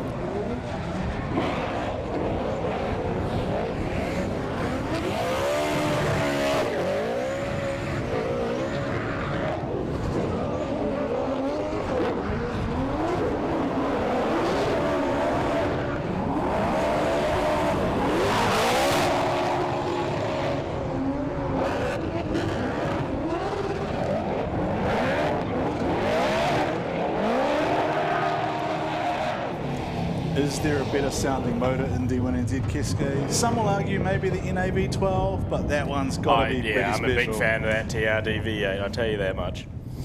Well, that was Johnny Latham finally maybe feeling like he got a run to Yeah, 100% without any mechanical issues. But hey, we roll straight into Justin Patterson, and this man knows attack in no other way. Yeah. This might be a mechanical, I'm not too sure, but obviously Justin really improving over this last season in Pro. Yeah, and he actually had a huge crash earlier on today. So he's just making sure that the vehicle is okay to drive, and it looks like he's doing a pretty good job. So good on Justin Patterson there. MTF S15, just making sure that he's okay to drive. So that's an interesting way to go about doing it. So just being told, for context of the crash, Justin managed to move 2 4-ton barriers 1 metre. So if you imagine how fast you have to be going to move a 4-ton barrier, and I think this is also a mechanical potentially for Daniel Caldwell. Dan's the blue and Sam is the silver of the VIP cars. Dan is a driver who, when he's on Keska, he can be really, really good, but he sometimes just almost has too much car or too much power, but this is looking pretty settled for Dan here. Seems pretty good. I mean, yeah. For a mechanical lap, he's pushing out there. Well, so I would almost love to think that there was a mechanical lap. But hey, just recapping for those of you out there in live stream and how the points are sitting at the moment. Daniel Edwards came out qualified first and went straight to Q1 with a 95.3. David Hunter second with a 95. Then it's Corbin Wilson, Brodie Mayer, Jaron Olive Kroner, Kurt Blackie, Alex Griffin, Jordan Joyce, Johnny Latham, and then Wereta Kake and Matty J. Both have ones on the board. So we've got 14 of our cars qualified already, Keske, and we have 14 more to go. The top 4 will lock themselves straight into the top 32, straight into the top 16 in battles, and everyone else goes head-to-head in the top 32. We are, of course, going to see top 32 for Pro Sport this evening. Yes. So our crowd here in Gisborne will get to experience battles today as well as qualifying as we take a look at your former neighbour. Yes, Michael Thorley in the NZ GT Radio 180SX. That car's obviously had a bit of a hard season this year with a couple crashes at Pukekohe, but Mike and his team has done very, very well to get that car back up to scratch and back for Gisborne. What is Willie looking at here? So that is Launchmaster Willie on the screen there, who that's his domain, right? So. And also Reed from Rebel Broadcast, so shout out to Rebel Broadcast there. Now Willie's not doing push-ups, he is checking underneath Mike's car to see probably if it's leaking fluid, I would imagine. Yes. What would that be potentially, Kesko? Diff or gearbox? It could be, pretty much oil lines. It could actually be radiator because a lot of the cars are rear radiator as well. Could be fueling, obviously, with a lot of the surge tanks and fuel tanks in the back. But it seems all good as he comes across into the first initiation here for GT Radio. And he's very close to the wall there as he comes around. A little bit off though. He's really, messed up his rhythm. Unfortunately, it was a good aggressive initiation, but messed up the rest of the line as he comes in and switched back into the 4th outer zone. A little bit shallow there, coming into the 4th and 5th outer zones. Yeah. Yeah, you saw exactly what you were talking about earlier. Just as soon as that first initiation point was far too deep, it caused him to miss the second one, and it just threw his line off for the whole run. But it was actually cool to see him because obviously it was a really good, huge commitment into that initiation there. So that makes, for me, I like that. Right, so just being told that we have had a further withdrawal from the competition, so we will now be down to 27 cars. So James McManaway has withdrawn due to the fact that there's now air conditioning in that 2JZ. And what I mean by that is that there's a big hole in the side of it, so that's not a good thing for a 2JZ. Right. The oil is meant to be on the inside, apparently, Kesko. Yeah, and unfortunate for him because obviously he was looking at sending that car over to the States to compete in the Hot Pit Auto Fest competition there. Well, he does have others. He does have a couple. He does have a couple of others, including the beloved barn find that you and I sometimes talk about, although I don't know that you'd ship the barn find all the way across the world, would you? No, actually I have a 2JZ that he... It's up for sale if he wants to buy it. Of course you do. Is there anything for a Toyota you don't have? No. No? No? I'm still disappointed, by the way, that you haven't bought me chicken. Keske and his lovely wife make fresh karage chicken, just for reference, and they feed everyone else on the team apart from me.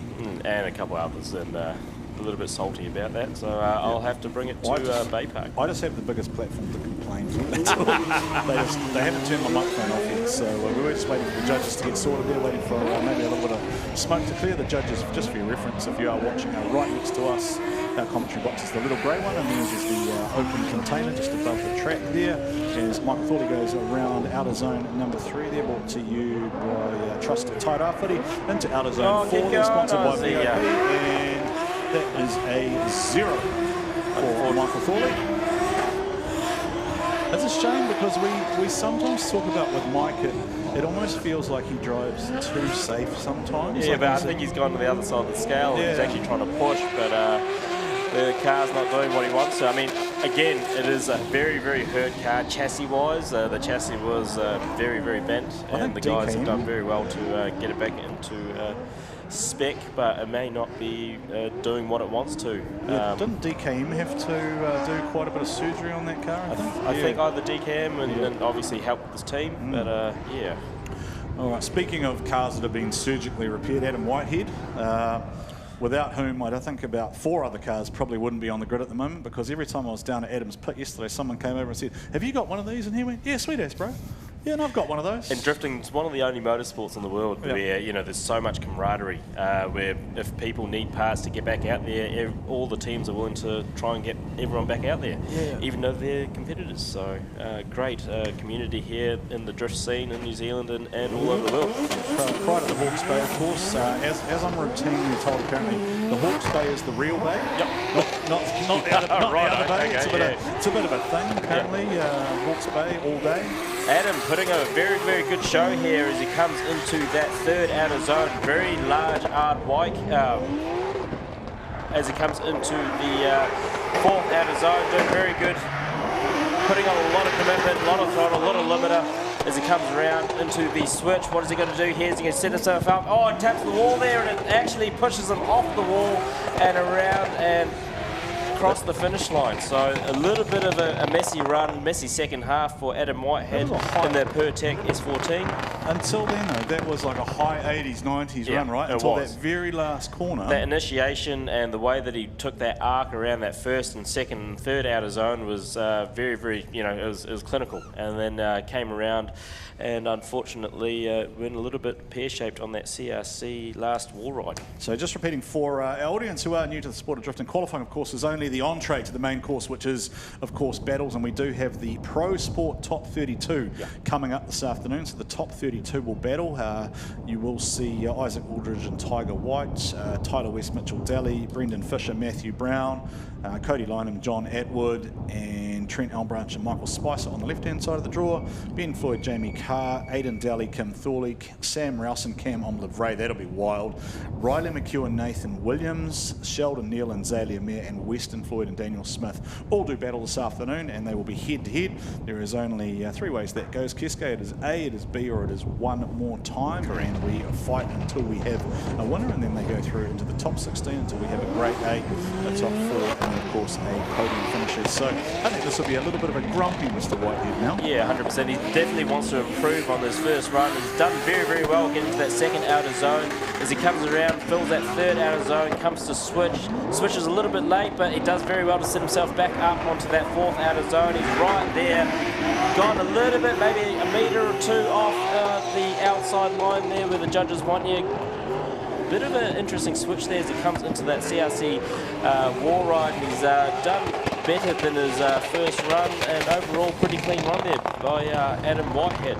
He seems like he's got the first part of the track really dialed, but then just struggling with CRC for whatever reason. I don't know if there's something in that or it's just a mental thing. It's one of those things where there's actually quite a lot of space in between outer zone 4 and outer zone 5. So to be able to drive that car to that outer zone and place it where you want and hit the wall ride or outer zone the judges want, it is quite daunting. Okay, so Michael Thorley, position 8, 81.7. Adam Whitehead, first run, 81.6 is position 9. So he probably was on that high 80s to maybe 90. And then he tapped that wall and it pushed him back off. So we saw the mechanical earlier for Dan Caldwell, VIP. This is the LSX, right? So this is the supercharged car with the, was it 1200 odd horsepower? Yeah, 1200, 1300, something like that. So a lot of power, a lot of torque, and hopefully a lot of wheel speed as Mr. Caldwell comes across the link initiation zone, comes into the first GT radial outer zone there, hits 2nd outer zone very well, comes back around, lots of speed by Daniel as he comes, good aggressive switch there as he comes into the outer zone 4. How's he going to do filling that zone? He's a little bit shallow there, gets back out there into the wall as he switches back for that CRC outer zone, taps the wall and pushes him out a little bit into the off the outer zone there and across the finish line. So very, very aggressive run there by Daniel Caldwell. Did exactly what Adam Whitehead did. He was really nice and tidy until that final corner, and then just pushed too deep into the wall, trying to bite off probably that extra 2-3k an hour. And then as soon as you tap the wall, it pushes you down the track off because they're on that super sticky tyre. So the context I gave you before, right, if you tuned in or you're new to drifting, the semi-slick tyre, if you go and try and push a coin or a toothpick into it, that coin or that toothpick's going to sink into it versus your normal road tyre, which is hard for you, which is hard to your touch. Yes. So that sticky tyre just rockets the car forward, it grips up and it pulls you down the track. The drivers then use their skill to try and massage it back up, but once you've done that in a sport of inches, right, you come back out of that zone and it just sees that deduction being made by our judges. So I mean, these guys are running obviously Tri-Ace Formula Kings or R1s, and they are very, very sticky tyres. There lots of grip out of them on a 265 35/18 semi-slick as he comes across the initiation into the first initiation zone. A little bit late there in the initiation, but doing a very good job getting into that third outer zone as he comes around to the switch. Very aggressive switch there by Daniel as he comes into the VIP trusses outer zone 4. Little bit wide there, late wide. Oh, very close to the wall there as he comes back into the switch. And very tidy end of the run across the CRC last wall run. Hold it, man. And he goes across the finish line. That is nice. So probably slightly less tidy through the first part, but then fantastic through the last second half. Yeah, just slightly overshot that outer zone 4 there, which is actually his own sponsored corner through VIP. So great way to get yourself a talking point. Mate, should be nailing the one you paid for. Yeah, excuse me. Okay, I don't know what we're going to see. Oh no, it's Adam Davies. I thought that was Jean Potros. I was going to say, well, who knows what we're going to see? Probably the most angle that it's possible to crank out of a car. Now this is Adam Davies, of course, behind the wheel of the 13B car. Earlier in the day, the car they call Karen, which is the 20B rotary, decided she didn't want to play ball, so he's back into the infamous Unicorn, which has been driven by Luke Fink and a number of other international drivers Chelsea over Denofa. Chelsea Denofa. Have you driven that one? No, I'd love to. You'd like to? You're just throwing that one out there. Yeah, go on. Dear Rex, dear Mr. Davies, Kesko would like to drive at Bay Park, and he would like to know if he can borrow the Unicorn. Let us know what you think. Hydrolink on one side of the car, Mimico and Mimico on the other. Napa Shipping ENT on the front bumper there for Adam Davies, and he has just had a season that at the moment he is just looking for that result. He's doing a phenomenal job here. Out to VO2. As Kesko says that he hits us and he knocks a cone over, but he does a great job. Gets back into the throttle there, massages his line slightly forward here, and Adam Davies throwing down a run that we know he's more than capable of delivering. And then that's me doing it. The unfortunate there for Adam, because that first half of the run was really, really good. Very aggressive switch as they come into the outer zone 3. Again, he went a little bit late there, which really put off his rhythm, which he tried to adjust using the handbrake coming onto that CRC wall ride, but he did actually tap the wall there, which pushes the car off the outer zone, which ends up not in the line that you want to take. So Adam's going to be a little bit frustrated there, but I think he's if he puts it together, he will put down a phenomenal run. Frustrated is how you would describe Adam's whole season so far today, I think. Unfortunately, and as much as he sort of said he didn't want to have to go through all sorts of different things through the course of the season. That is just how a competitive sport plays out. So let's see what happens with the 13B rotary powered entry this time. Case on the front bumper there. I can see a Case excavator out here in front of us, and you can talk to Adam or Rex or any of the team from Mimico if you're interested in a Case excavator. Pay the bills. Napa on the bonnet. Napa Auto Parts. Obviously, it's huge for a lot of teams and drivers, for all these companies in the industry to support the cause. Not cheap at all, and I do mention throughout the course of a broadcast, if you do see something you like or you want to get an association with a team for quite reasonable money. So there we go, Kesko rolling through the Launchmaster Willie Monster Energy start zone into the Link ECU initiation along the GT radio. Oh, and he's tapped the wall and tried to adjust. He's done very well. Bit of a handbrake adjustment as he goes into third outer zone, really putting on that wheel speed. Good aggressive switch there, late switch into the fourth outer zone, knocking down a cone, but doing very well to get across the outer zones there. What is he going to do as he comes into the switch? A little bit of a handbrake, really deep into that CRC. Oh, he's in the wall. That was you. Yeah. You did that one. Unfortunate for Adam. He was doing really, really well up to that point, and it's that adjustment into that CRC out of zone wall ride that's getting a lot of people off. Did you say earlier that they had adjusted the line or the angle of it slightly? In terms of what? Sorry, Warren. Was the arc slightly adjusted on drop? Oh no, it's actually the arc of the course. So the way that it is not a natural arc around that CRC wall ride. Once you get into it, it does tighten up at the very end. And that's why it's actually quite hard. You can't be on throttle the whole time. You do have to adjust minusculely. But Adam's given us the thumbs up, and he's okay. Yeah, I mean that car will be all right. I think there's a little bit of all the bash bars and safety equipment in that car do their job to protect the important components. Take a look at the GT Radio replay again, and thank you to GT Radio, who are actually the round sponsor. Oh, sorry, so this is the first run we're taking a look at here for our live stream audience. So this was the first run where he was pretty tidy, Kesko. We've sort of seen these runs where through the first part of the course they're really tidy, and then they sort of start to get aggressive at VIP, and then you'll see here in the CRC wall ride he bites off just a little bit more than he should have, and it pushes him into the wall and pushes him down the track there. It was just slightly off. He's definitely not afraid of the walls, is he? So he's tapping them, you know, and that, as you'll see here in the GT Radio replay, just a little bit of a tap there on initiation, which I'd really like to see. They're really getting close to that outer zone there. And he does a really good job hitting that second and third outer zone, switches back, and that's 2 1s for Adam. That makes him a very dangerous opponent for somebody in the top 32 because 100%. Adam Davies is an event winner, a multiple podium finisher. He's had a horrible qualifying with 2 effectively 0 runs where he's had basically an incomplete and then he's hit the wall. And that's probably going to qualify him well down the order based on where he is. So I would guess that whoever qualifies, whoever qualifies position 5 or 6 is going to have Adam Davies in the first round of battle, which is very, very challenging. Because we saw at Pukekohe, Laurie Heinonen qualified really low out of the order and then won the event.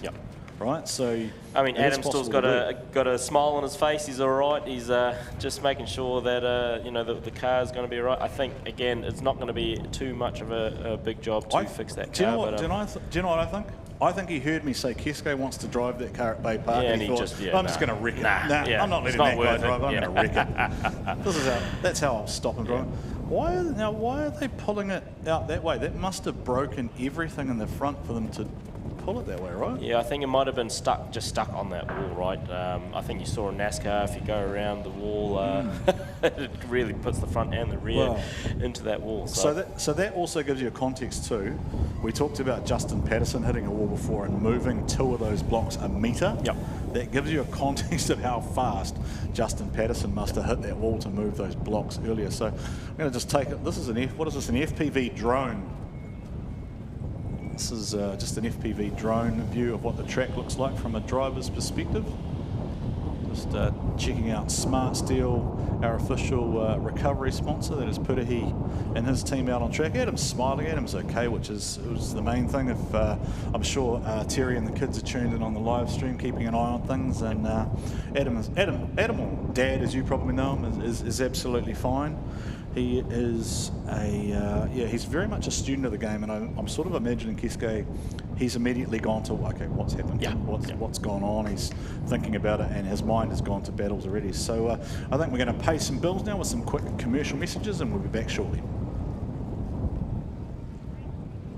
ECU, let's get it. We got the spiciest K Series built. Supercharged Ford Eliminator engine. Oh, good old SR20, so rowdy. Naturally aspirated, 1,000 horsepower, LS-based engine, and then we're going to add nitrous on top of it. Running an S54 controlled by Link ECU.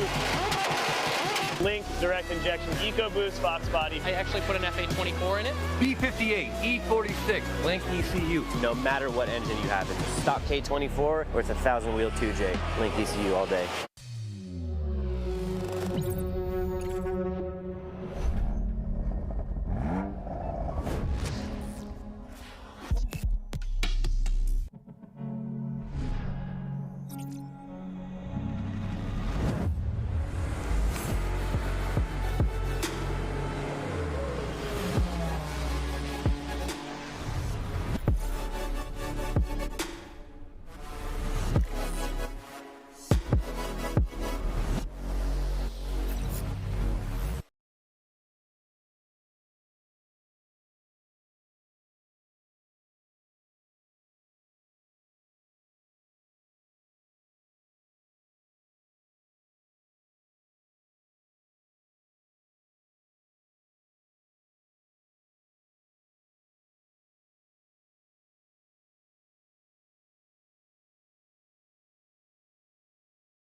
Welcome back, ladies and gentlemen. D1NZ coming to you from the beautiful Tairāwhiti, Gisborne. Tairāwhiti meaning, of course, the coast of the rising sun, and we are very grateful to the iwi of Tairāwhiti, the tangata whenua of this rohi, who have allowed us to bring D1NZ, the National Drifting Championship, to the coast of the rising sun for the very first time. And a big thank you to Trust Tairāwhiti, the region's community trust and economic development agency, who have invested $65,000 in bringing the event to us as we head out on track with Clayton Daly for RHP with the LSX powered Toyota Supra.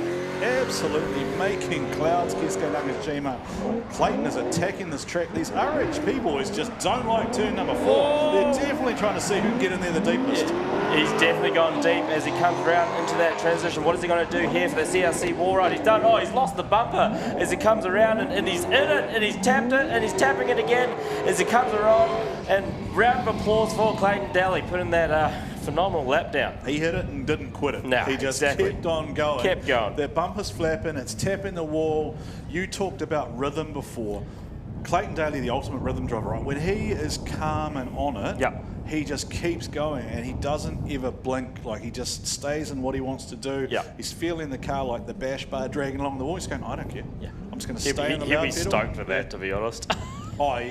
He's always smiling, right? But he's like, there's smiling and there's smiling. Yes. And you know, with Clayton. So shout out to the whole RHP team, Seaton and Tash and the whole family. They'll actually be in the next issue of New Zealand Performance Car Magazine. Oh, cool. Having done a full feature as a drift team or a family, actually, as they put it, for RHP to showcase all the things that they do.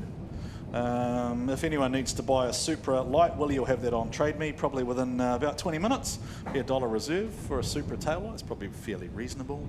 Clayton Daly, of course, has been on the podium before of D1NZ, and I'm told there's a little bit of a side wager as well running between the Daly boys as to who finishes higher for the season. $500 between Mitchell and Aiden. Right, as Clayton comes in, very aggressive initiation there as he comes around second outer zone and does very well. Bit of a handbrake adjustment as he comes to the third outer zone, fills that pretty good.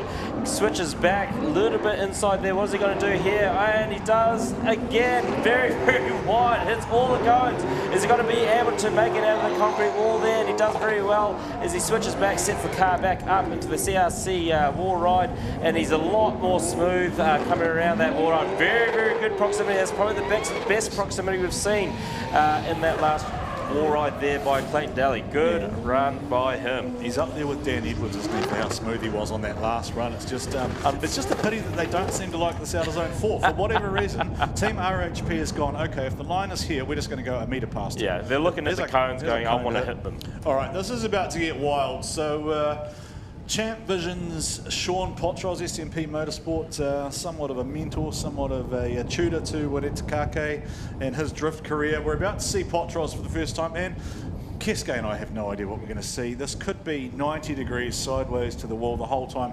What I guarantee we will see is 7,000 limiter bashes. Yep. And some pops and bangs and flames and just noise. Like, when you listen to how Sean drives, I mean, you can really hear that he's barely off throttle the whole time. He's working the clutch, he's on full throttle the whole time. It's really, really aggressive driving. It's really great to see. He's a great showman and great driver. Yeah, he's also said to be by most of the field as the hardest driver to battle, because he's so unpredictable and just wild. Well, he's just very aggressive in any corner that he does. So his approach to drifting is aggressiveness, and he really shows that. It's really hard to, go with that at this level of competition. So as he comes around past the monster start line into the initiation there, Sean doing a good job. He's a little bit offline in outer zone 2. How's he going to hit outer zone 3? A lot of wheel speed, a lot of limiter as he switches back. He's quite tame, I think, but he's doing all right coming in out of zone 4. He's done a better line than a lot of people we've seen today as he comes into the CRC wall ride, sets the car up, and just really hits that zone, hits that outer zone, and across the finish line. Like, it was actually quite a tame run by Sean. And this is, that's what I was in the stupidest possible sense of using the word. That is a safe run for Sean. It was, like, that is not what we normally see out of him, which makes me think that that maybe he's gone, okay, I want to win this round, right? We're going to put a BlackBee associated car on the podium. So I'm going to come out here, I'm going to bank a run, and now I'm going to get wild on it, right? Now I'm going to send it because the tyres have kind of had all the sheen taken off them. There's probably 3/4 of a run left. We'll see 7,000 limiters. We'll see max lock. We'll see as much aggression as we possibly can out of Sean Potros. You see there that it's had a big spray of water out the front of it. Just calling the IATs there. Yeah, running a bit of water through the front of it there. Now, I think there is a rule around that in battle. I don't think we can do that tomorrow because you can't lay down anything that maybe your competitor might run through. So I don't think I'm going to talk to Sean after this, but let's just watch and see. Cascade is... Oh, there you go. How's he going to go? Is he going to get out to the outer zone? He's a little bit shallow there, gets that third outer zone pretty well. Heaps of angle, heaps of smoke, heaps of limiters. He comes around, switches back, goes into that fourth outer zone, fills that very, very good. A little bit of left foot brake there just to adjust. Very close to that wall. He's done very good, very great line there by Sean. Oh, very close to the CRC wall ride. How's he going to be able to adjust there as he goes 90 across the wall and across the finish line? Round of applause for Sean Potros. And I think Joe's actually going to grab him for an interview now, so see what he's got to say.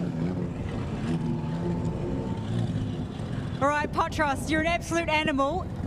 Commentators really impressed with Zone 4 there, but we just wanted to touch base about, you've got HB BlackBee on the side of your car. You guys have been instrumental in the building of this track.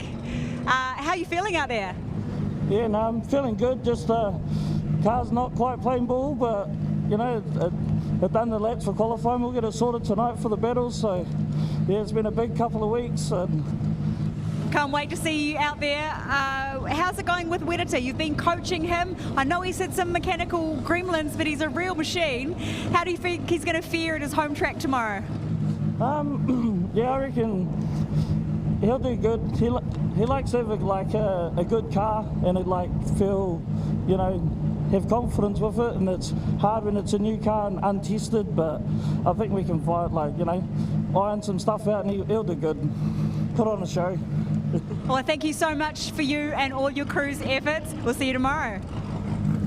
Thank you, Joe. Thank you, Sean Potros, and he is currently sitting in position number 6 for SMP. Don't forget you can go and grab a t-shirt if you want to. Sizes up to 7XL, I think Mama Shah said, although I think that might be a Chinese 7XL, which is probably a men's large.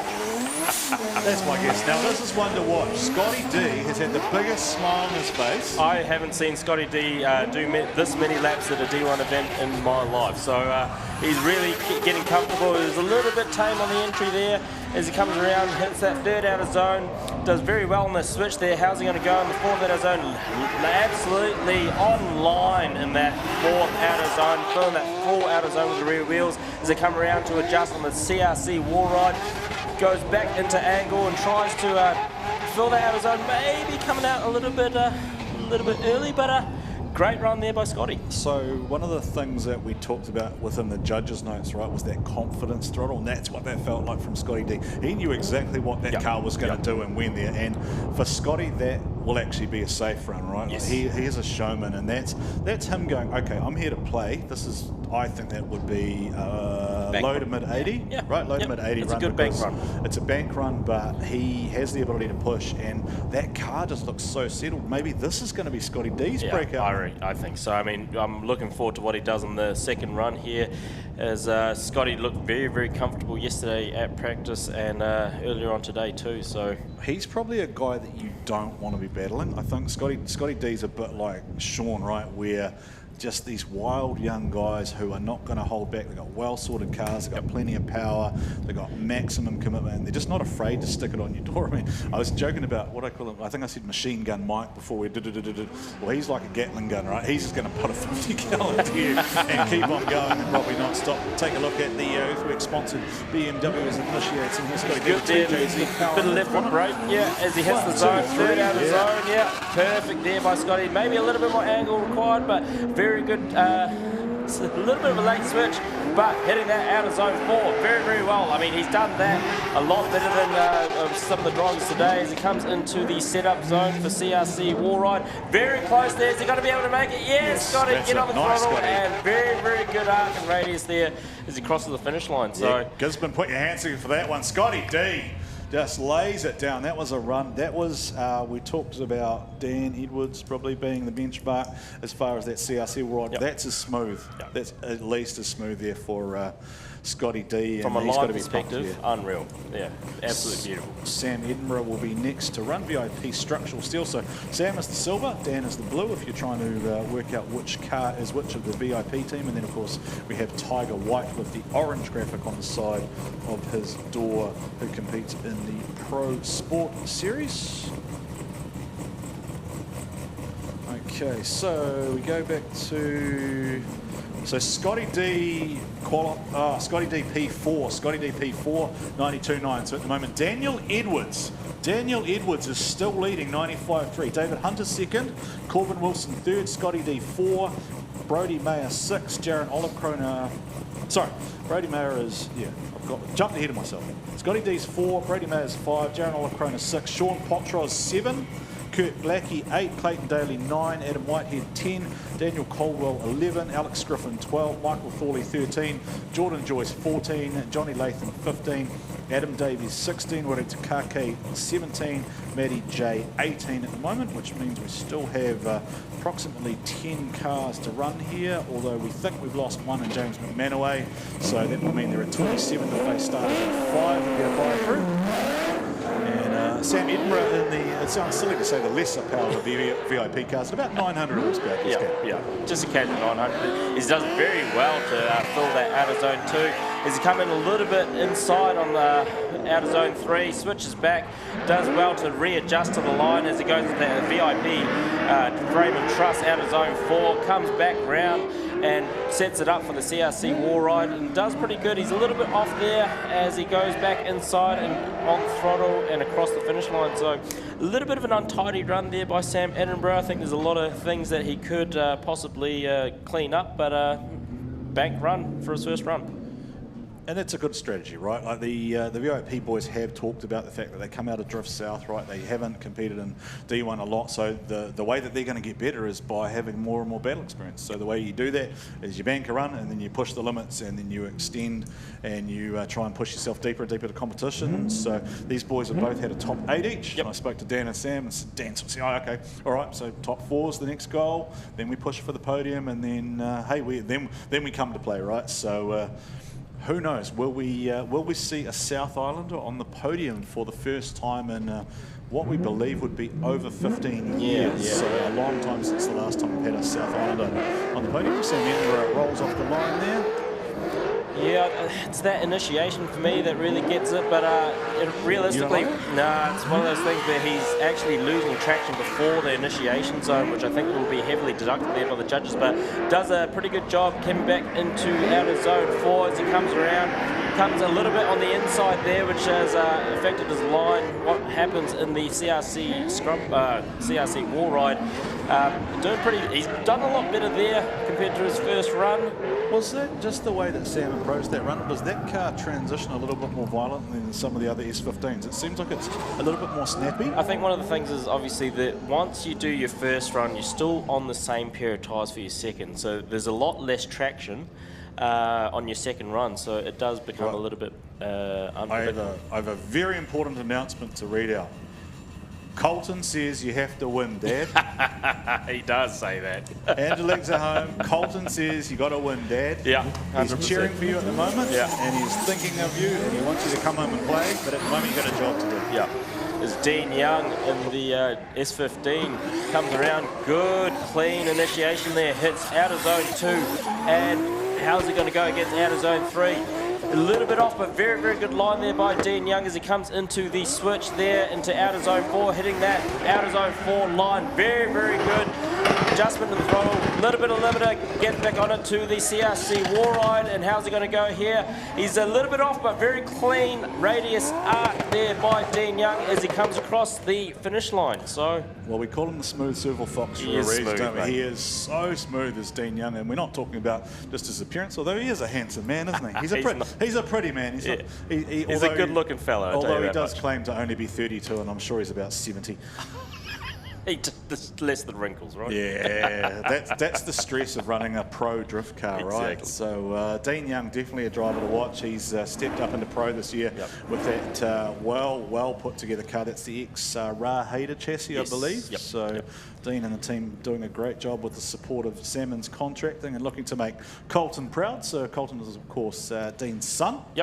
Who's at home cheering on, and shout out to all the families of all the drivers. So we do try and mention that as much as possible because the drivers love it, the families love it, and without friends and family and whānau, then no one gets to come sliding sideways here. 100%. All right, second run for Dean Young as he comes into the link initiation there. Good, clean switch, very close to that wall, and what is he going to do here? Hits that out of zone 2. And how's he going to adjust to out of zone 3 as he gets on throttle for the switch? Bit of a limiter there, and very clean run again by Dean. Very Mr. Consistent here. He's a little bit off on out of zone 4, gets back out to the wall as he comes and sets up to the CRC War Ride. And again, very consistent, but he's unfortunately shut it down. Did you just hex him? Maybe. He doesn't have to give you a ride home again, does he? No, he doesn't. No. All right, just checking. I know that you've done some work with Dean over the years, and you guys are good mates, and no doubt we'll share a laugh afterwards. Now, another one. A shout out now to Bex and Bradley, Rhodey's wife and son, who'll be tuned in, and of course to young Ari, who claims to be Rhodey's #1 fan, and apparently has signed this car somewhere. So, if you can find Ari's signature somewhere on Rhodey's car, then maybe you get a sticker pack from AWS Graphics. There you go, we'll throw that one out there. If you can find Ari's signature on Rhodey Knowles' car, then AWS will send you a sticker pack. Rhodey's got to be feeling this, Kiske. He's looking for that result. Last time we saw him, of course, had a lot going on, but he and Justin are here. And he's told us he's not here just to make up numbers, right? He's hunting that podium. He's a veteran returning. He took a number of years off, and he's basically put his entire life savings and everything into chasing the drift dream as a pro driver here. So great to see him here with support of Amalgamated Roofing, Electrical Solutions, and of course works for MTF in Cambridge. So thank you to all those parties who sponsor our drivers. So Rhodey Knowles rolls out the line. Let's go through. He does pretty good there, handbrake into the initiation as he comes into outer zone 2, and a little bit of left foot brake to get back out to outer zone 3 as he comes around and switches back into outer zone 4, hits outer zone 4 very, very well here as he comes around into the concrete wall and sets himself up to the CRC War Ride, and he's always got a little bit over rotation there, and is fair enough, he kept it in it to avoid the wall. That was a frustrated Rhodey after that spin there. Normally drivers lift out of that, but that was just a little bit of a red mist descending. I just had a message come through here that said, speaking of Rāheida, surely we see the RX-7 with a real motor in it at Bay Park. So apparently that was why it was sold to him. So hopefully we'll see Rāheida come back. Would he come back in Pro or Pro Sport? I don't know. I think he's still Pro Sport eligible, isn't he? Did he ever step up to Pro? Not sure. If anyone knows the answer to that question, let us know. Did Ra ever do a Pro run, or did he do Pro Sport? All right, run 2 by Rhodey Knowles here, the Amalgamated Roofing S13, doing a very good job hitting that out of zone 1 and 2. Left foot brake adjust to get into the out of zone 3. What's he going to do here for the transition? As he comes in, a little bit of a late switch there into out of zone 4, but does very well. Left foot brake, a little bit inside there, a little bit shallow as he comes onto the wall. Switches back for the CRC War Ride. He's very, very close there. Get back on the throttle, Rhodey, and he gets back around. Gives a little bit of a love tap, a little bit of an adjustment as he crosses the line. So use the rhythm used the word rhythm a number of times, right? And that's an example of what happened there just with the taps.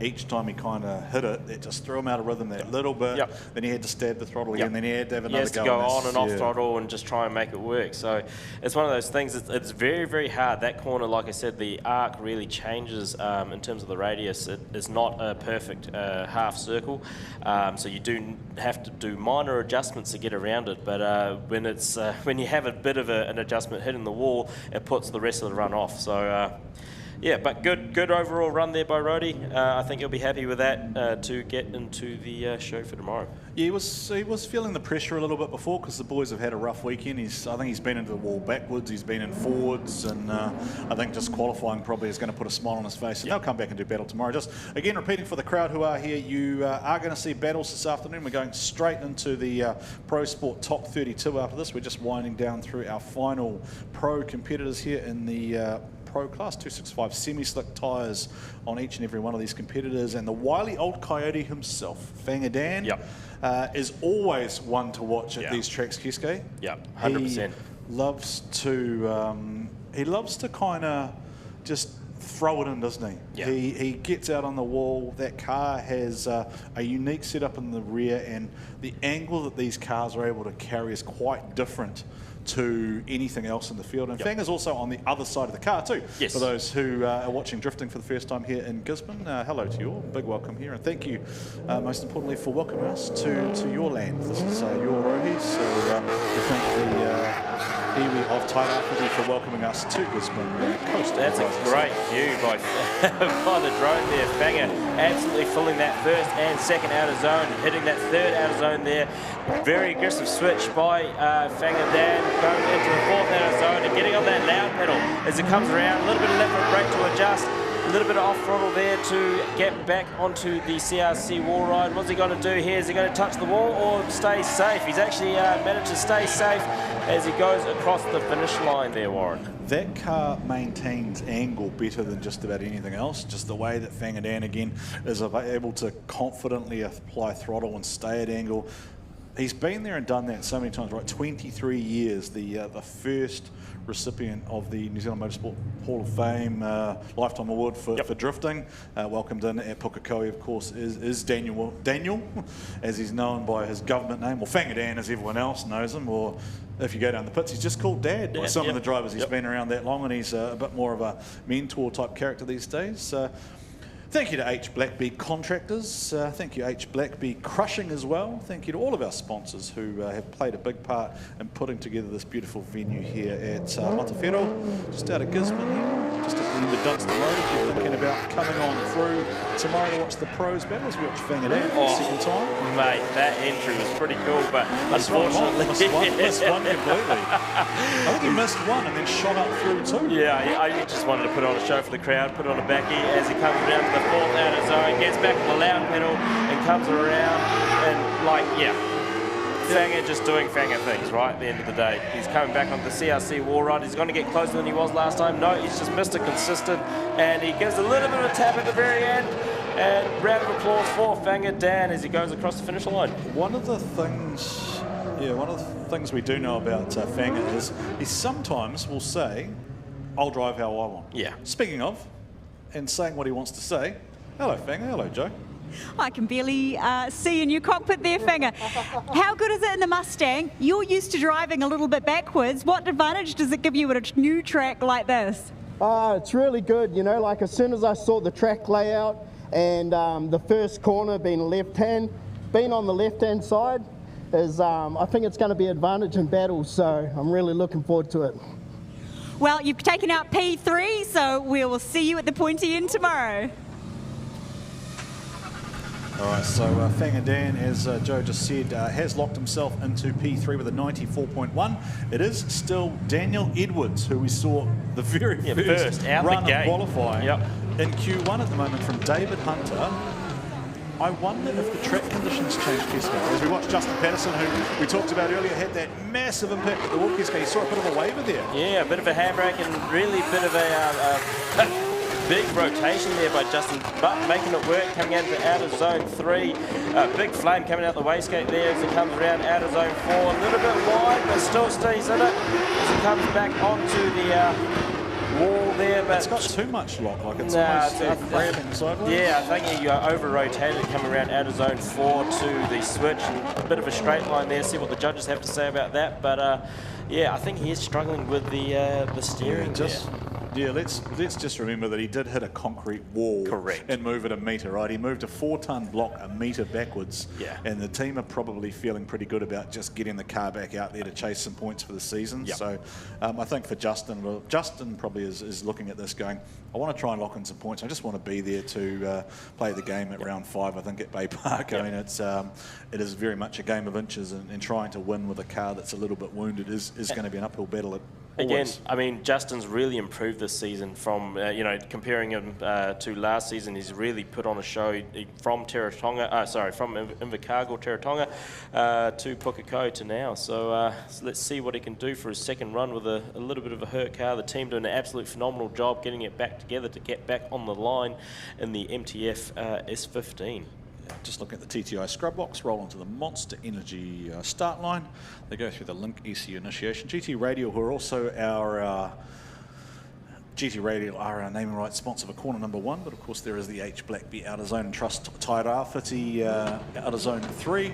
Then they go into the Outer Zone 4, sponsored by VIP and CRC Wall Rides. So thank you to all of our partners for bringing drifting to Tairāwhiti Gisborne, and it's going to just about be a 0 there, I would say. Yeah, he was quite flat. Yeah, he's got the hand out the window. He's pretty happy. I think he saved that car a lot by getting on the left foot brake, and he's just putting a show for the crowd here. He's done very, very well to save that initiation off the wall, coming back onto the CRC wall ride and getting around it pretty good, to be honest. I mean, I think he's going to be really, really stoked with that, that run. Did I overestimate how straight those front wheels were? Because the car was still at an angle, right? So if it hasn't gone to a point of being counted the other way, and the car is still at an angle, it's still in drift. So I have, oddly enough, been known to be wrong once or twice about one of these runs, Keske.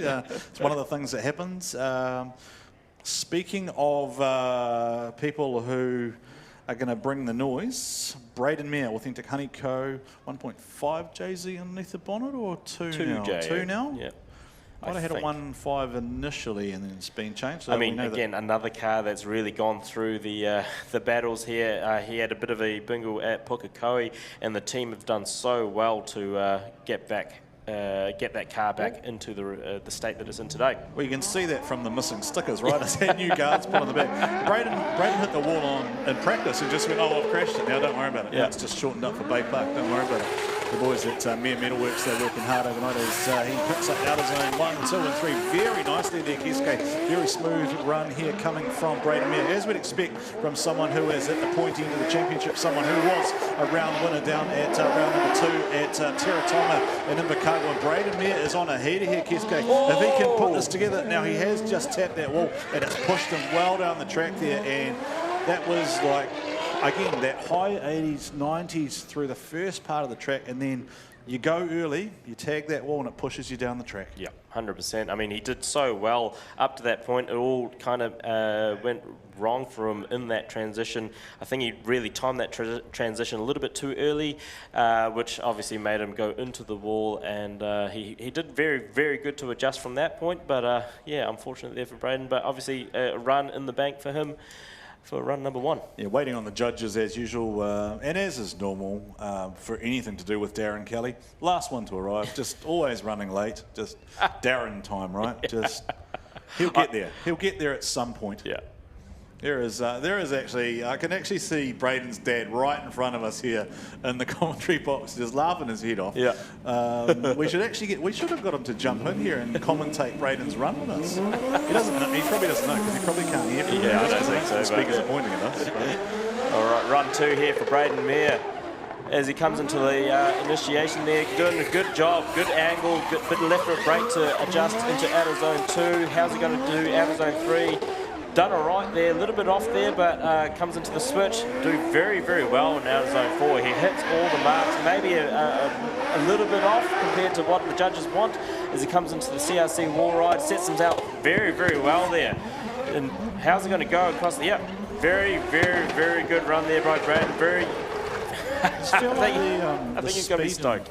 the speed and flow has gone up, hasn't it? Since now that we're sort of at the top 5 or 6 in the championship, you can sort of see that pedigree coming through the field. Yeah, you see his dad just nod his head, and then Ruben's going, yeah, no, that was pretty good. So yeah, I think they're going to be happy with that. Yeah, really interesting talking to Braden too about he's been doing a bit of boxing and his impact on his impact on his driving, just in terms of how it slowed everything down for him, in terms of normally someone standing in front of him trying to punch him in the face, and it slowed everything down in the car because now everything happens at a slower rate of knots. So we are being told by race control that this is Luke Fink apparently just rolling off the line to get a 1. He won't do anything else. He's got 4 cylinders. So on a 7, is it? 4, 7? I don't know. Whatever he's doing, 6, 7, 6 something or other. No, Luke's on 6 cylinders. 6 cylinders. Yeah. How many did it have to start with? 8. 8. Right. So he's down 2 cylinders. So right. By the end of this, it'll probably be down to 4. Yeah. Yeah. And there, that was a tail. Is Willie going to steal that one as well? I mean, Willie stole the Supra Light before, so. What do they do here, Gisco? Do they? I think he's literally just going to roll off the line, isn't he? And just try and make a real spin. Handbrake, and there you go, and that'll be it. Yep. Shut it down. Initiate, gets a 1. Hi, and hello to everyone. Yeah. Hi, I'm Luke Fink. I'm your national champion. Yeah. He's not had the best season this so far. No, but it's we did talk about that, didn't we? Before we started the season, right? We did talk about what was going to potentially stop Luke, and it was probably going to be those mechanical type things. So we have, interestingly, we've been told that Daniel Edwards has made his way down to the start-finish line with Stephen and Joe are, because he's feeling pretty good about things at the moment. There are only 3 drivers to go. 3 drivers, yep. Ben Jenkins, Connor Halligan, Dave Stephen. Yes. There is our provisional pole sitter on your screen there, Dan Edwards, along with Stephen McCoy. Stephen looks very pensive, doesn't he? He's just observing. I think he doesn't want to. He doesn't want to have the whole .2 thing go on again. Just for reference too. Hello to Dan Edwards' dog. Dan Edwards has the best dog in D1NZ. Pablo. Yeah. Pablo is one of my favourite dogs. We should run that one day. Hello to all the dogs actually at D1NZ and the cats. All right. And Ben Jenkins in the Phoenix Radius S15 goes into the first initiation there. A little bit of adjustment there as he goes into and misses second outer zone. Goes into the third outer zone, does very well to get back into the third outer zone, switches back. How's he going to go in that fourth outer zone? Very smooth run here by Ben, but a little bit off too. He's really adjusting his line. Benny will not be happy. Yeah, I don't think so. Benny is very surgical in the way he goes about things, and that, it's in not his standards, that's will not a be Ben Jenkins run, right? Yeah, I think. I did talk to them before, and I said to Tom, well, look, what do you tell him? And he said, look, he just wants very clean feedback, right? So 1, deeper. 2, faster, whatever it needs to be. And that one almost did look like he got into his own head a little bit after he got that first part of the track wrong.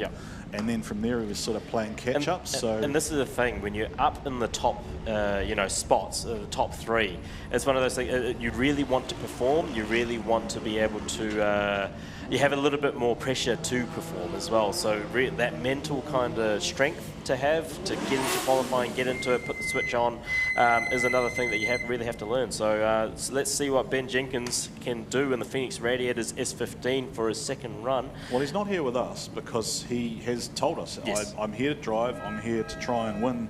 I don't want to be multitasking. I'm here to focus on my job. He's going to want to prove a point as it comes through the monster start line and link initiation zone. Comes around to the GD radio outer zone here, gets into that second outer zone and stays out wide for the third outer zone as he comes to switch and go into the fourth outer zone. Sets himself very, very good there for that fourth outer zone wall run as he comes around and goes into the wall. And how's he going to go for the CRC wall ride here as he does a very good switch, very good line deep into that outer zone there. And this is more like a Ben Jenkins run as he comes across the finish line. And I think he's going to feel a lot better about that run than he did for this first one. Yeah, that's better. That's more that high 80s, low 90s run that we were expecting from Ben Jenkins. So they'll be okay with that. They would have been looking for a top 5 result because they will be wanting to be in the 16 from a points perspective. They won't want to run the risk of, I mean, we've already talked about how dangerous Adam Davies is going to be. Do you know what's going to happen now too? Luke Fink is in the bottom qualifier bracket. So we've got Luke Fink and Adam Davies in the bottom qualifier bracket. We have Connor Halligan. He has been on form all day yesterday as he comes into the initiation. Very good, aggressive initiation. How's he going to set the line here? Sets his line beautifully as he comes around out of zone 2 and out of zone 3. Lots of smoke, lots of commitment. Good switch there. How's he going to set up for the out of zone 4? Oh, big switch into the out of zone 4. Absolutely fill that zone. And beautiful run here by Connor Halligan that's coming up into the CRC wall ride. Sets himself up beautifully. This is a clinical run by Connor Halligan for his first run. Beautiful run. Holy. If that doesn't go Q1, that's going to. Right. Daniel Edwards is going to be watching that going, ooh. Seriously, what was there anything in that you could see from a technical point of view that looked off at all? Like, it looked like it was just so settled, so fast. Yeah. You can see Darren there just talking about what's going on there. Again, he'll be the last to lock in his score because it's Darren and he'll be doing whatever he wants to do. I mean, again, they're going to have to go into the finer points of that replay and just make sure that they haven't missed anything, because at the end of the day, there was such a clinical run there by Connor in the Hog Haulage Burger Fuel S14. Connor Halligan provisionally to 1, 95.7. Connor Halligan provisionally to 1, 95.7. Is he potentially on for another one of the G-Shock watches? Do we have think so. Going?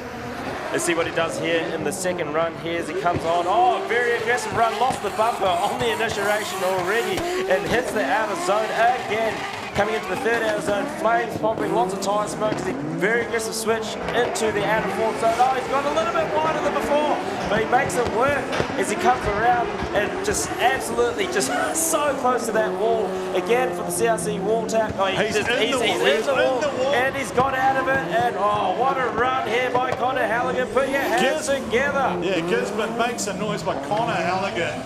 That is as deep as you can go into that wall. Yeah. Without sending yourself home on a trailer in many pieces. And Connor Halligan will know, he will be pumped. Yeah. I think he's gone higher on that score, right? I think he's gone higher. I think so. That was a run. Kiska and I feeling this in the commentary booth here. We're lucky enough to sit right on the edge of the track, and we watched that come round, and just, you could see how deep into 4 Connor Halligan was. He was committed. And I actually think that early aggressive flick into 4 may give him a few more style points. 100%. 99.1. 99.1. Put your hands together for Connor Halligan.